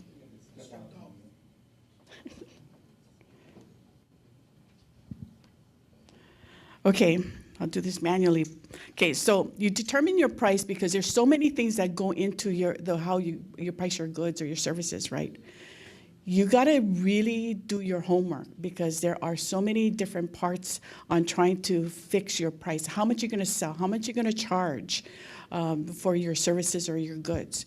So that's where homework really is important. You've got to not only talk to your attorney about legal work, about shipping and insurance, you've got to see how much you need to charge for translation fees, for bank fees, all of these different things. Talk to the experts.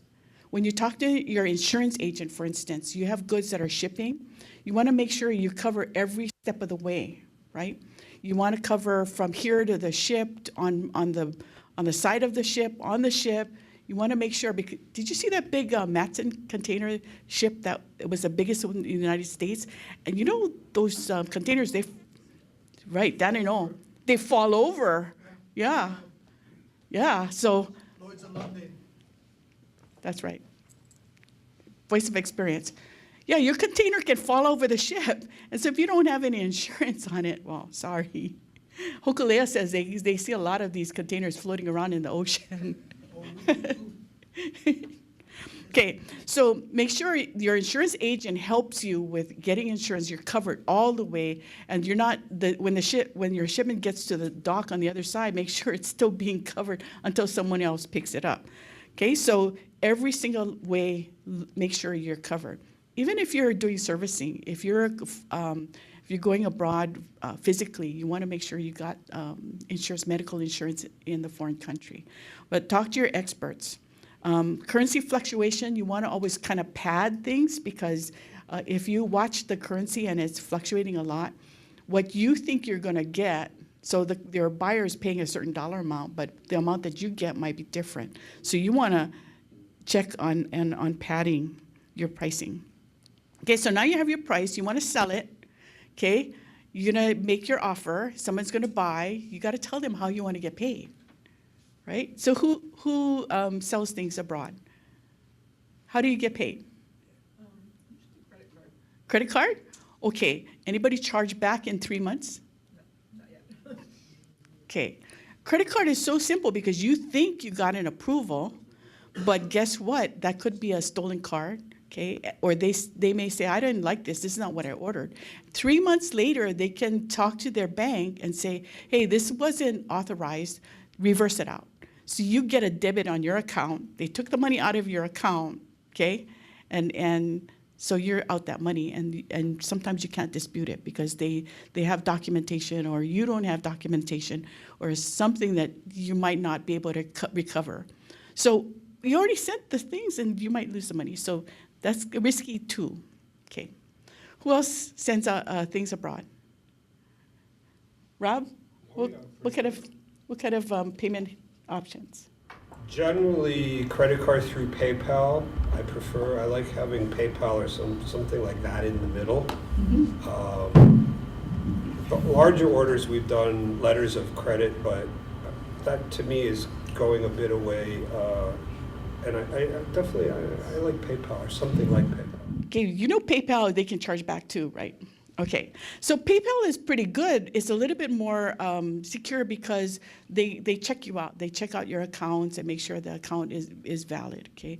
But again, PayPal, they can ask for it to be reversed and they can say it's unauthorized.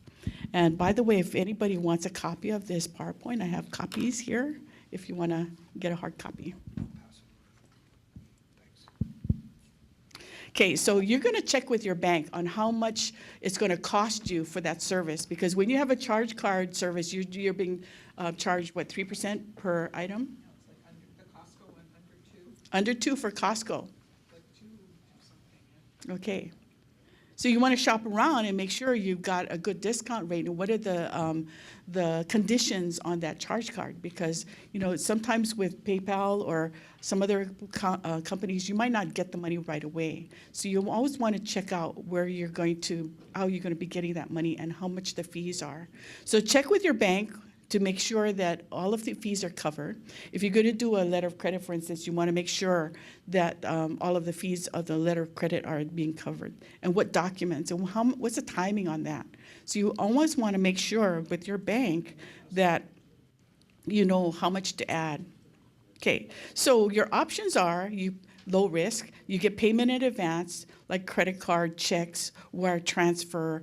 Then you get a little bit more secure with letters of credits, documentary collections, and then you have the open account, which are a higher credit, and consignment, much higher risk. So let me go over these options. Okay, so if you get payment in advance, which is what a lot of Hawaii companies do, get payment in advance. But does the buyer really want to give you money in advance? Sometimes they don't want to because they can buy it from somebody else on account, right? And pay when they, later on, 30 days later. So you have payment in advance. Say they gave you a check from their bank in Hong Kong. What do you think? Is that low risk or high risk? High risk, why? You gotta wait for payment. Oh, yeah. You gotta verify the account. Right, because that might be a counterfeit check, right? Maybe that person wasn't authorized. But even if it was authorized, sometimes your bank will need to send that check for collection, and it's going to take 3 months before that other bank pays that check. So, yeah, you think you got your money in your hand, but you don't. In some cases. If it's from Canada, usually Canada checks will clear. Okay, wire transfer is pretty good because the wire transfers have to be verified by the bank. The bank's not going to send it out unless they know that the money's there in your account and it's authorized. So wire transfers are very popular, okay, but it costs, what, $75 to send it out with your bank. Sometimes it takes 3 days. It's not instant, even though it's electronic. So sometimes the intermediary banks charge. So you want to make sure that you're making, you know what the fees are, because if you've got you want a certain dollar amount and they're sending money to you and the intermediary banks took out $75 each, you're not going to get what you think you're going to get, right? Yeah, add on. There's a fee to receive it, too. To receive it, yeah. To get it into your account, there's a fee. And then if you're looking at it in foreign dollars, okay, the sender knows what they're sending, but you might not know what you're getting because of the fluctuation in the currency. So wire transfers are good, but it's expensive, right? Okay, credit card, PayPal, just be careful of the fees in there. Okay. Oh, sometimes the chargebacks can be 6 months. So just the key is you need to know who your buyer is. Deal with people that you know. So if you have to go over there and go face to face, make sure they have a business, make sure you trust that person, you might have to do that. And that's what that HiSTEP money is for, right? Yeah.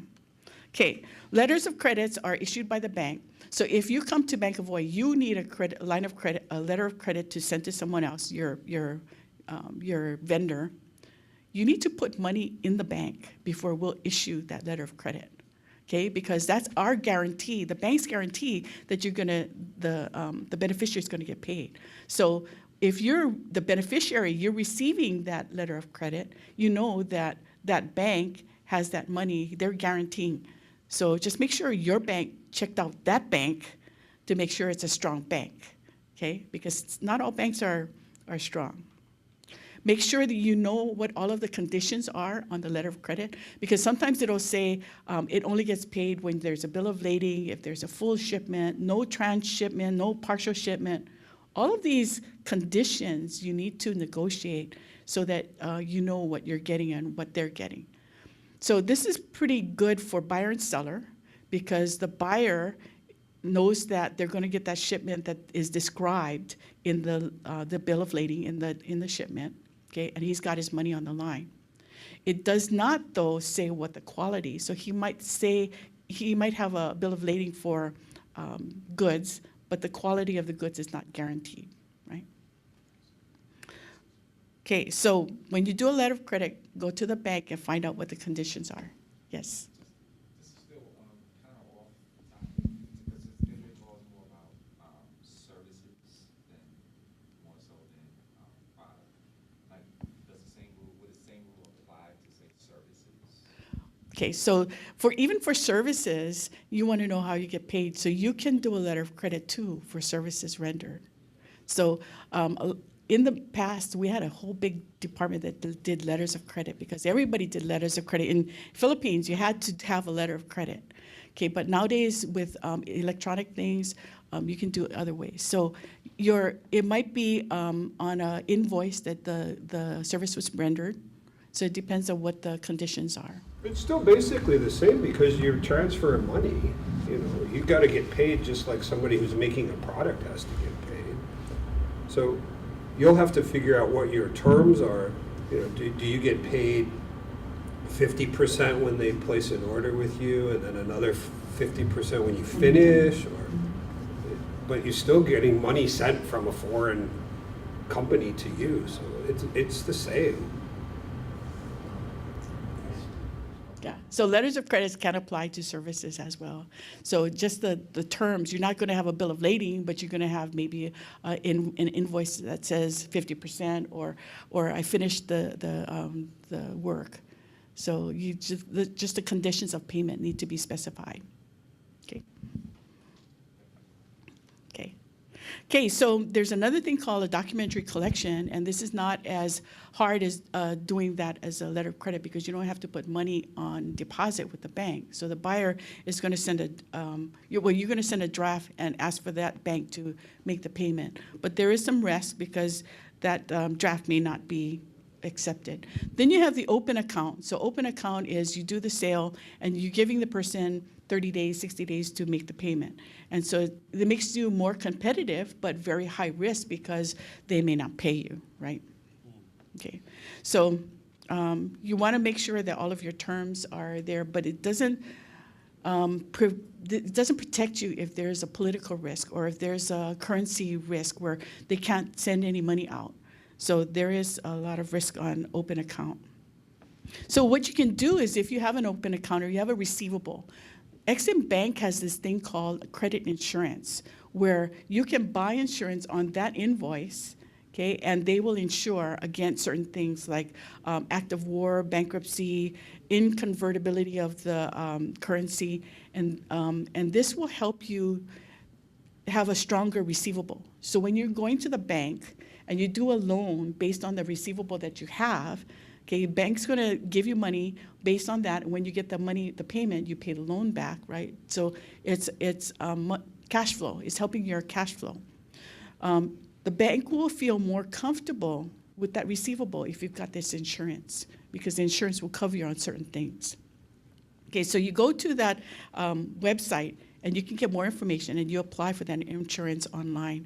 And then there is a fee, but you know it's the comfort you get or the ability to borrow on that receivable, it might be worth that fee that you pay. Okay. So that credit insurance, this is Exim Bank.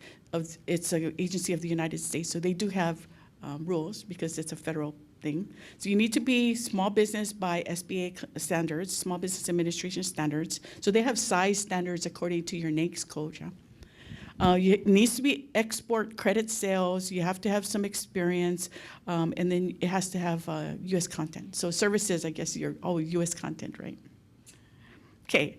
So foreign exchange tips, make sure that you're looking at the exchange daily sometimes, and that you know what you're getting or what you want to get. Can I make one point on this? If you have the type of product you're selling or service that takes many months to deliver, we see that there's some agricultural products that are like this, definitely machinery that they place an order with you and you have to build the machine for 6 or 9 months or even a year before you deliver it. The foreign exchange rate from the time you receive the purchase order until the time you actually deliver the machine could be very different. And that's what Naomi's talking about a little bit here, is that you have to understand that and plan for that ahead of time. And there's some insurance you can buy to help you offset the potential risk there. Yeah. Okay, but the reward could be really well, so we don't want to scare you. Okay, so you've got this all planned out. You know how much it's going to cost. What are your options if you need money? So sometimes you need to look at what you can get on financing. So a lot of companies will just do it out of your own pocket because it's easier. You just using a home equity credit line from the bank or your savings or a relative's CD you're borrowing because your relative was only getting what 0.5% at the bank and you're going to pay them 3% at the bank, right? At 3%. So there's these are the options. You can bootstrap it and do it yourself. You can ask the vendor. So you're buying things, ask them if you can have 90-day terms before you pay them. And then when you sell it, you can get the money and then pay the vendor. So sometimes the vendor can help you with that bridging of that gap. Consignment, barter, customers prepaying, angel investors are out there, but it's if you find one, let Rob know so we can all follow. Please. Yeah, because it's really hard to find an angel investor or grants out there. Crowdfunding is out there, and we've heard of many companies getting some success with crowdfunding. Just need to be careful on what company you're dealing with, and you know how much they're going to take. Some of them take, 10% of what you get, and so, yeah, you get some money, but you might not get all of the money you need. They're about 400, 500 different companies that do crowdfunding out there. Just be careful. Okay, so most people borrow because you've spent all your money doing your product or researching, and you're down to using up all of your savings, right? So you borrow from relatives, you borrow from your coworkers. I've seen military groups. They borrow from their staff and not the staff, their troop, and some of them you're my friend, so I'll just give you $1,000, and that helps them out. Credit cards, be very careful if you're using credit cards because if you do go in later on for financing and you've got all this credit card debt, your interest rates might be high, so you're paying a lot of interest, but your credit score may be low when you've got a lot of credit card debts. You might be able to take some money from a retirement plan or insurance has cash value features that you take them. But usually you go to the financial institution. So when you go to the bank, it's really hard to find someone who can talk business with you. So make sure when you go to your bank, you find that person, a business banker, who knows what you're talking about. So people at the desk they're doing transactions, they may not know business terms. So find that business banker that you can deal with. Okay, so find out what they need in order to apply for a loan.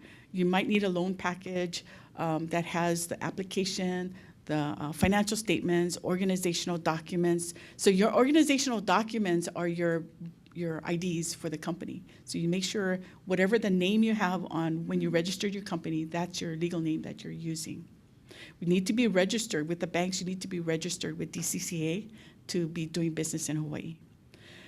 Okay, so if you're doing this just starting out, you've never exported before, sometimes the bank would say, you don't have any experience on this. So what you need to do is show them that you have the experience. Maybe you worked with a company. Maybe you've got some consulting from Rob. You tell them you went to this class. You talk to some counselors at SBA, the SBDC, the SCORE people, and you got some help. But it might be really good if you have something under your belt. I've done some services. These are my customers. I can show you that I know how to do this in a foreign country. So even though you're just starting out or you're going to the next level doing something bigger, if you show you have experience, then that'll help your loan package, okay? So say your loan package is a little weak because the bank doesn't know how you're going to pay it back.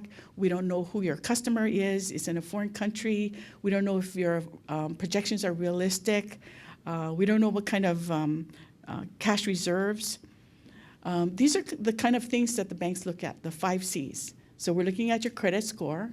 So you want to look at your credit report before you do any kind of financing. Make sure it's clean, that there's no junk things on there, because we've seen credit reports with odd things on it doesn't even belong to you. You need to show that you have the ability to repay the loan, and that you have your skin in the game, that you've put in money or assets into the loan process, because the bank's not going to take all of the risk. We want it to be a partnership.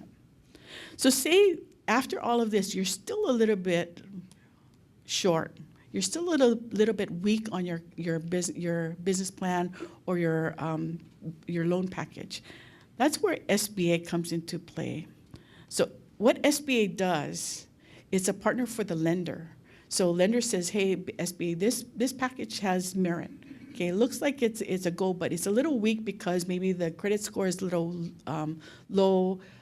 The cash flow projections are a little shaky, but it's got a lot of potential. So SBA will say, lender, we'll guarantee this loan. And so they will guarantee a portion of it. And so the lender feels a little bit more comfortable making that loan. So, this resource guide is awesome. Everybody, please take one of these home. On page 24, it talks about the export loans and what the criteria is. Okay, so the export loans, there are 3, but I'll talk only about 2 because one of them, the international trade, is for very large projects. And I don't think we've done any in Hawaii because it's so large. But the SBA was formed in 1953, and they do this express program and the working capital. So to be eligible for SBA, there's a size standard because it's small business, right? But almost everybody in Hawaii is a small business. So it's a size standard by the NAICS code. You need to be for profit, registered in the United States, have repayment, and we're going to go by your credit score, so credit worthiness. Can I interrupt 1 second? Because a lot of people here have probably not seen that before, your NAICS code. But if you're contemplating exporting, know what your code is. It's a code that by your industry, and it can get fairly specific, but it may not perfectly match what you exactly do, but there'll be ones that are close enough. But know what your NAICS codes are, because once you start getting involved and talking to the government or talking to anybody, they're going to want to know what is your NAICS code. So figure that out as soon as you can. It's easy. It's pretty easy to figure. How do we get a hold of that? Look it up. Yeah, Google. So it's North American Industry Classification Standard Code. Okay, so it's got like hundreds, thousands of codes. So if you go to the SBA.Gov website and put size standard, you can just type in what your company's about, and it'll give you the possible codes. Another one, sorry to confuse it, but another one to get used to is your CAGE code, C-A-G-E, if you're doing anything with the federal government, looking for grants or anything like that. They'll want to know what is your CAGE code. So go ahead and start applying for it now. And you can do all of that stuff through Dun & Bradstreet or D&B. You'll often get this called D&B. Yeah, you want to get it's free. It's free to apply and get it all done. But the sooner you get that stuff done, the easier it'll be later when you need that information. Sorry. Yep. Thank you. Yeah, you need your D&B for government contracting. So, if you're going for a government contractor, you need those codes.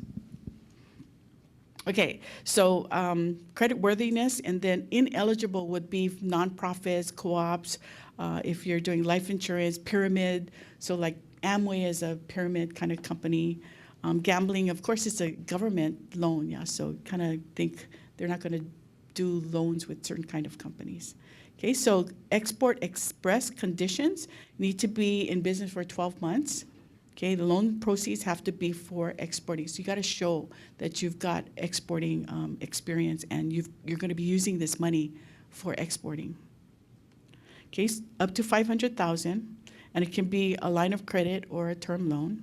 It's pretty easy process to do. SBA does have a fee that they charge, and there's no prepayment penalty if you're really successful and you want to pay it off early. There is a export working capital program. This goes up to $5 million, but these are specific for invoices. So you have to have that business and invoice. So it's like a receivable financing. So it's a little bit more detail. You need to have your program, your exporting program, really in process. So anytime you're going to do business with a foreign country, Doctor talked about countries that are on this list that the government doesn't want you to deal with, right? This is called the country limitation schedule. So when you go to Ex-Im Bank, you can pull up this schedule, and it'll tell you which countries the government does not want you to support. So it's a very detailed listing. But see, here's some of the countries that are on that list that you shouldn't be doing business with. It's Afghanistan and North Korea, of course. And the list is pretty long, so you just want to check who you're dealing with. Sometimes the opportunity is there that you can make a lot of money in some of these countries. Just know that it might be hard to get your money out of the country or to negotiate at the bank. So you're going to have to find partners to help you with that. Okay? So there are people that can help you out there. So we have SCORE. SCORE has their office at the SBA office at Restaurant Row. So you call the office, tell them what you need. It's a free service, and they'll find a counselor that can help you. Or if they can't help you here, they have counselors, thousands of counselors across the nation. They can email and find answers. Okay? And I have these phone numbers and information on your handout.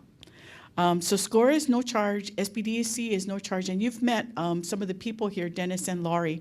They have counselors that can sit down with you and help you with your business plan or some of the issues that you might have on marketing or product. You just need to find that person who can help you with that counseling. Okay. Minority business is at the University of Hawaii. They're good, but there is a charge on a sliding scale basis. And there's the Mink Center, so you can call the Mink Center. I think the attorneys go to the Mink Center too, once a week or once a month, so you can find people to help you. The Mink Center is one of the partners in the HiSTEP program, and they're at the YWCA just over here on, I think that's Richard Street. Very nice people and very willing to help you. And just because it's the Patsy Mink Women's Center, that doesn't mean that men can't get help there. Right, it's supported by SBA, so they can't discriminate. Yes? Our business is a C Corp, and it's 50-50 owned by me and my wife. Is there any way we can, or anything we can do to get it, like, female or women-owned business? Does that make any difference or anything like that? Or how does that work? Definitely, but you have to be able to prove that she has been an active leader in the company. As long as you can prove that, and her name's on everything, and then of course you should take advantage of that as much as you can. But she needs to be 51%. Yeah, that'd be. If Thanks, she's Jamie. a protected veteran, all the better. Look for all of the certifications and get as many as you can, because that will help you. So there are certifications for women-owned disability.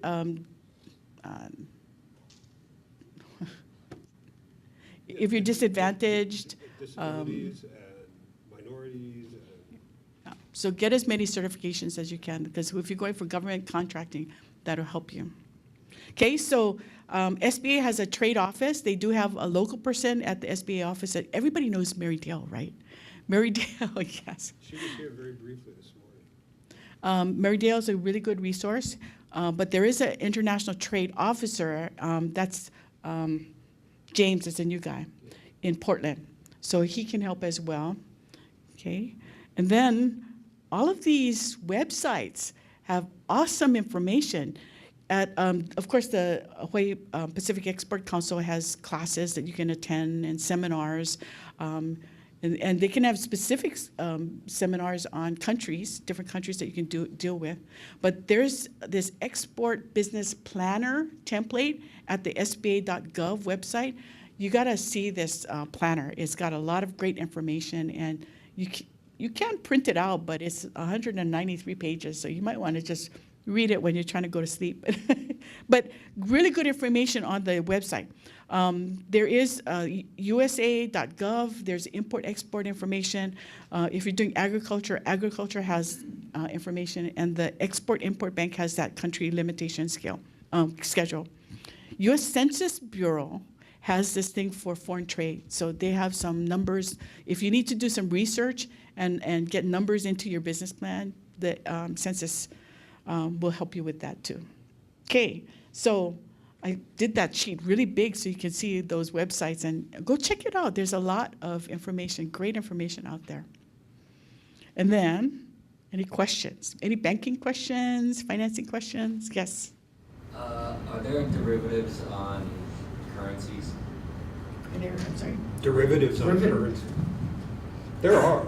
So like if I have a net 90, right, and the yen's at 114, and I want to get a 110, but out 90 days to protect myself. Oh. Do you know if there's any? Sure, absolutely. Okay. There's a lot of that. Yeah. Not common though, but there are. I think at the bank we call them futures or forwards. So check with your bank. Usually it's for larger dollar amounts. Yes? What is the average percentage for a line of credit, the fee? The fee or the interest? Okay, so the fee for the line of credit. Let me rephrase the cost. Okay. There are different lines of credits. You can apply online and get one online from a mainland banker. That lender might charge you 2% of the fee or 1%. It depends. So with SBA, if you're borrowing under $150,000, it could be 0.25% of the line, or it could be 1%, 2%, 3% if it's more. So you just need to find out the different kinds of rates and terms, and the different lenders will be, even here in Hawaii, you'll find different lenders charging you different things. So if it's a secured line of credit, of course, it's going to be less for the interest rate and the fees. So you can secure it with real estate, like a third mortgage on your house, second mortgage. Or if it's unsecured with business assets, it might be higher. Even the SBA fees right now are running about 9%. So it's a base, and because the prime went up to 5.25%, yeah. So it's a margin over base or prime. So it's around 8.5%, 9%, 10%. Mainland companies, you might find 12% interest. So look for the fees. So I'm talking specifically about the ones for getting an invoice paid, like an international invoice, in terms of rather than, wasn't it called a line of credit, the LC? Okay, so the letter of credit would be, you have cash on deposit. Okay, so a line of credit based on your receivables. Oh, okay. The letter of credit, okay. You want to know the fees on the letter of credit. There are fees for establishing it and fees for negotiating, and every time you negotiate, there is a fee. So what you might want to do, instead of getting a new one every time, you just modify the same one, so you don't have an initiation fee. So it's 2% of the amount for our bank that charges, and I think the negotiation fee was 0.25% up to a certain dollar amount. I'm sorry, I don't have that. I can. It gives you the ballpark. Okay. To compare it with like the card. Okay. I have an application if you want to check it out. Okay. So check with your bank and see what their fees on letters of credits, lines of credits, all of the services you have, even a checking account, they have different fees associated. So you always want to check it out and compare. What type of person at the bank, say the Bank of Hawaii, if a small company here wants to establish a relationship with a banker, what kind of person do they go in and say, I'd like to meet with this kind of a person? You don't just go up to the teller and Correct. say, so who would they talk to? They're called different things at different banks, but usually it's a business banker type of person that will help small business. So business banker, commercial banker, sometimes they're called market managers. These are the people who can talk business and will be calling on business. I think if you're serious about, whether you export or not, but if you're serious about getting into business, it's important to have a relationship with a banker who gets to know you over time. You get to know them, when they work, whether they're, if you need them and you call them and they're not there, that's very frustrating because you usually need bankers kind of in a hurry. But I find that if you could establish a relationship with somebody, it's a very important relationship to have for you. And then once you're doing exports and that person knows your business and understands your business, it makes your life so much easier. Mm-hmm. Questions? Just double check there's no online question.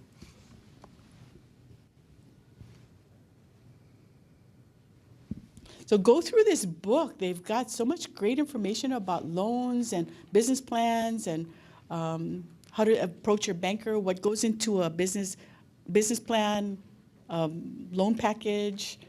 It's got a list of all of the counselors and banks in the back. Well, you have kind of a personal question. It just says, aloha Oh. from Maui. I'll be in touch with you. So there you Okay, Wendy. Hi, Wendy. go. Okay. Thank you very much, Naomi.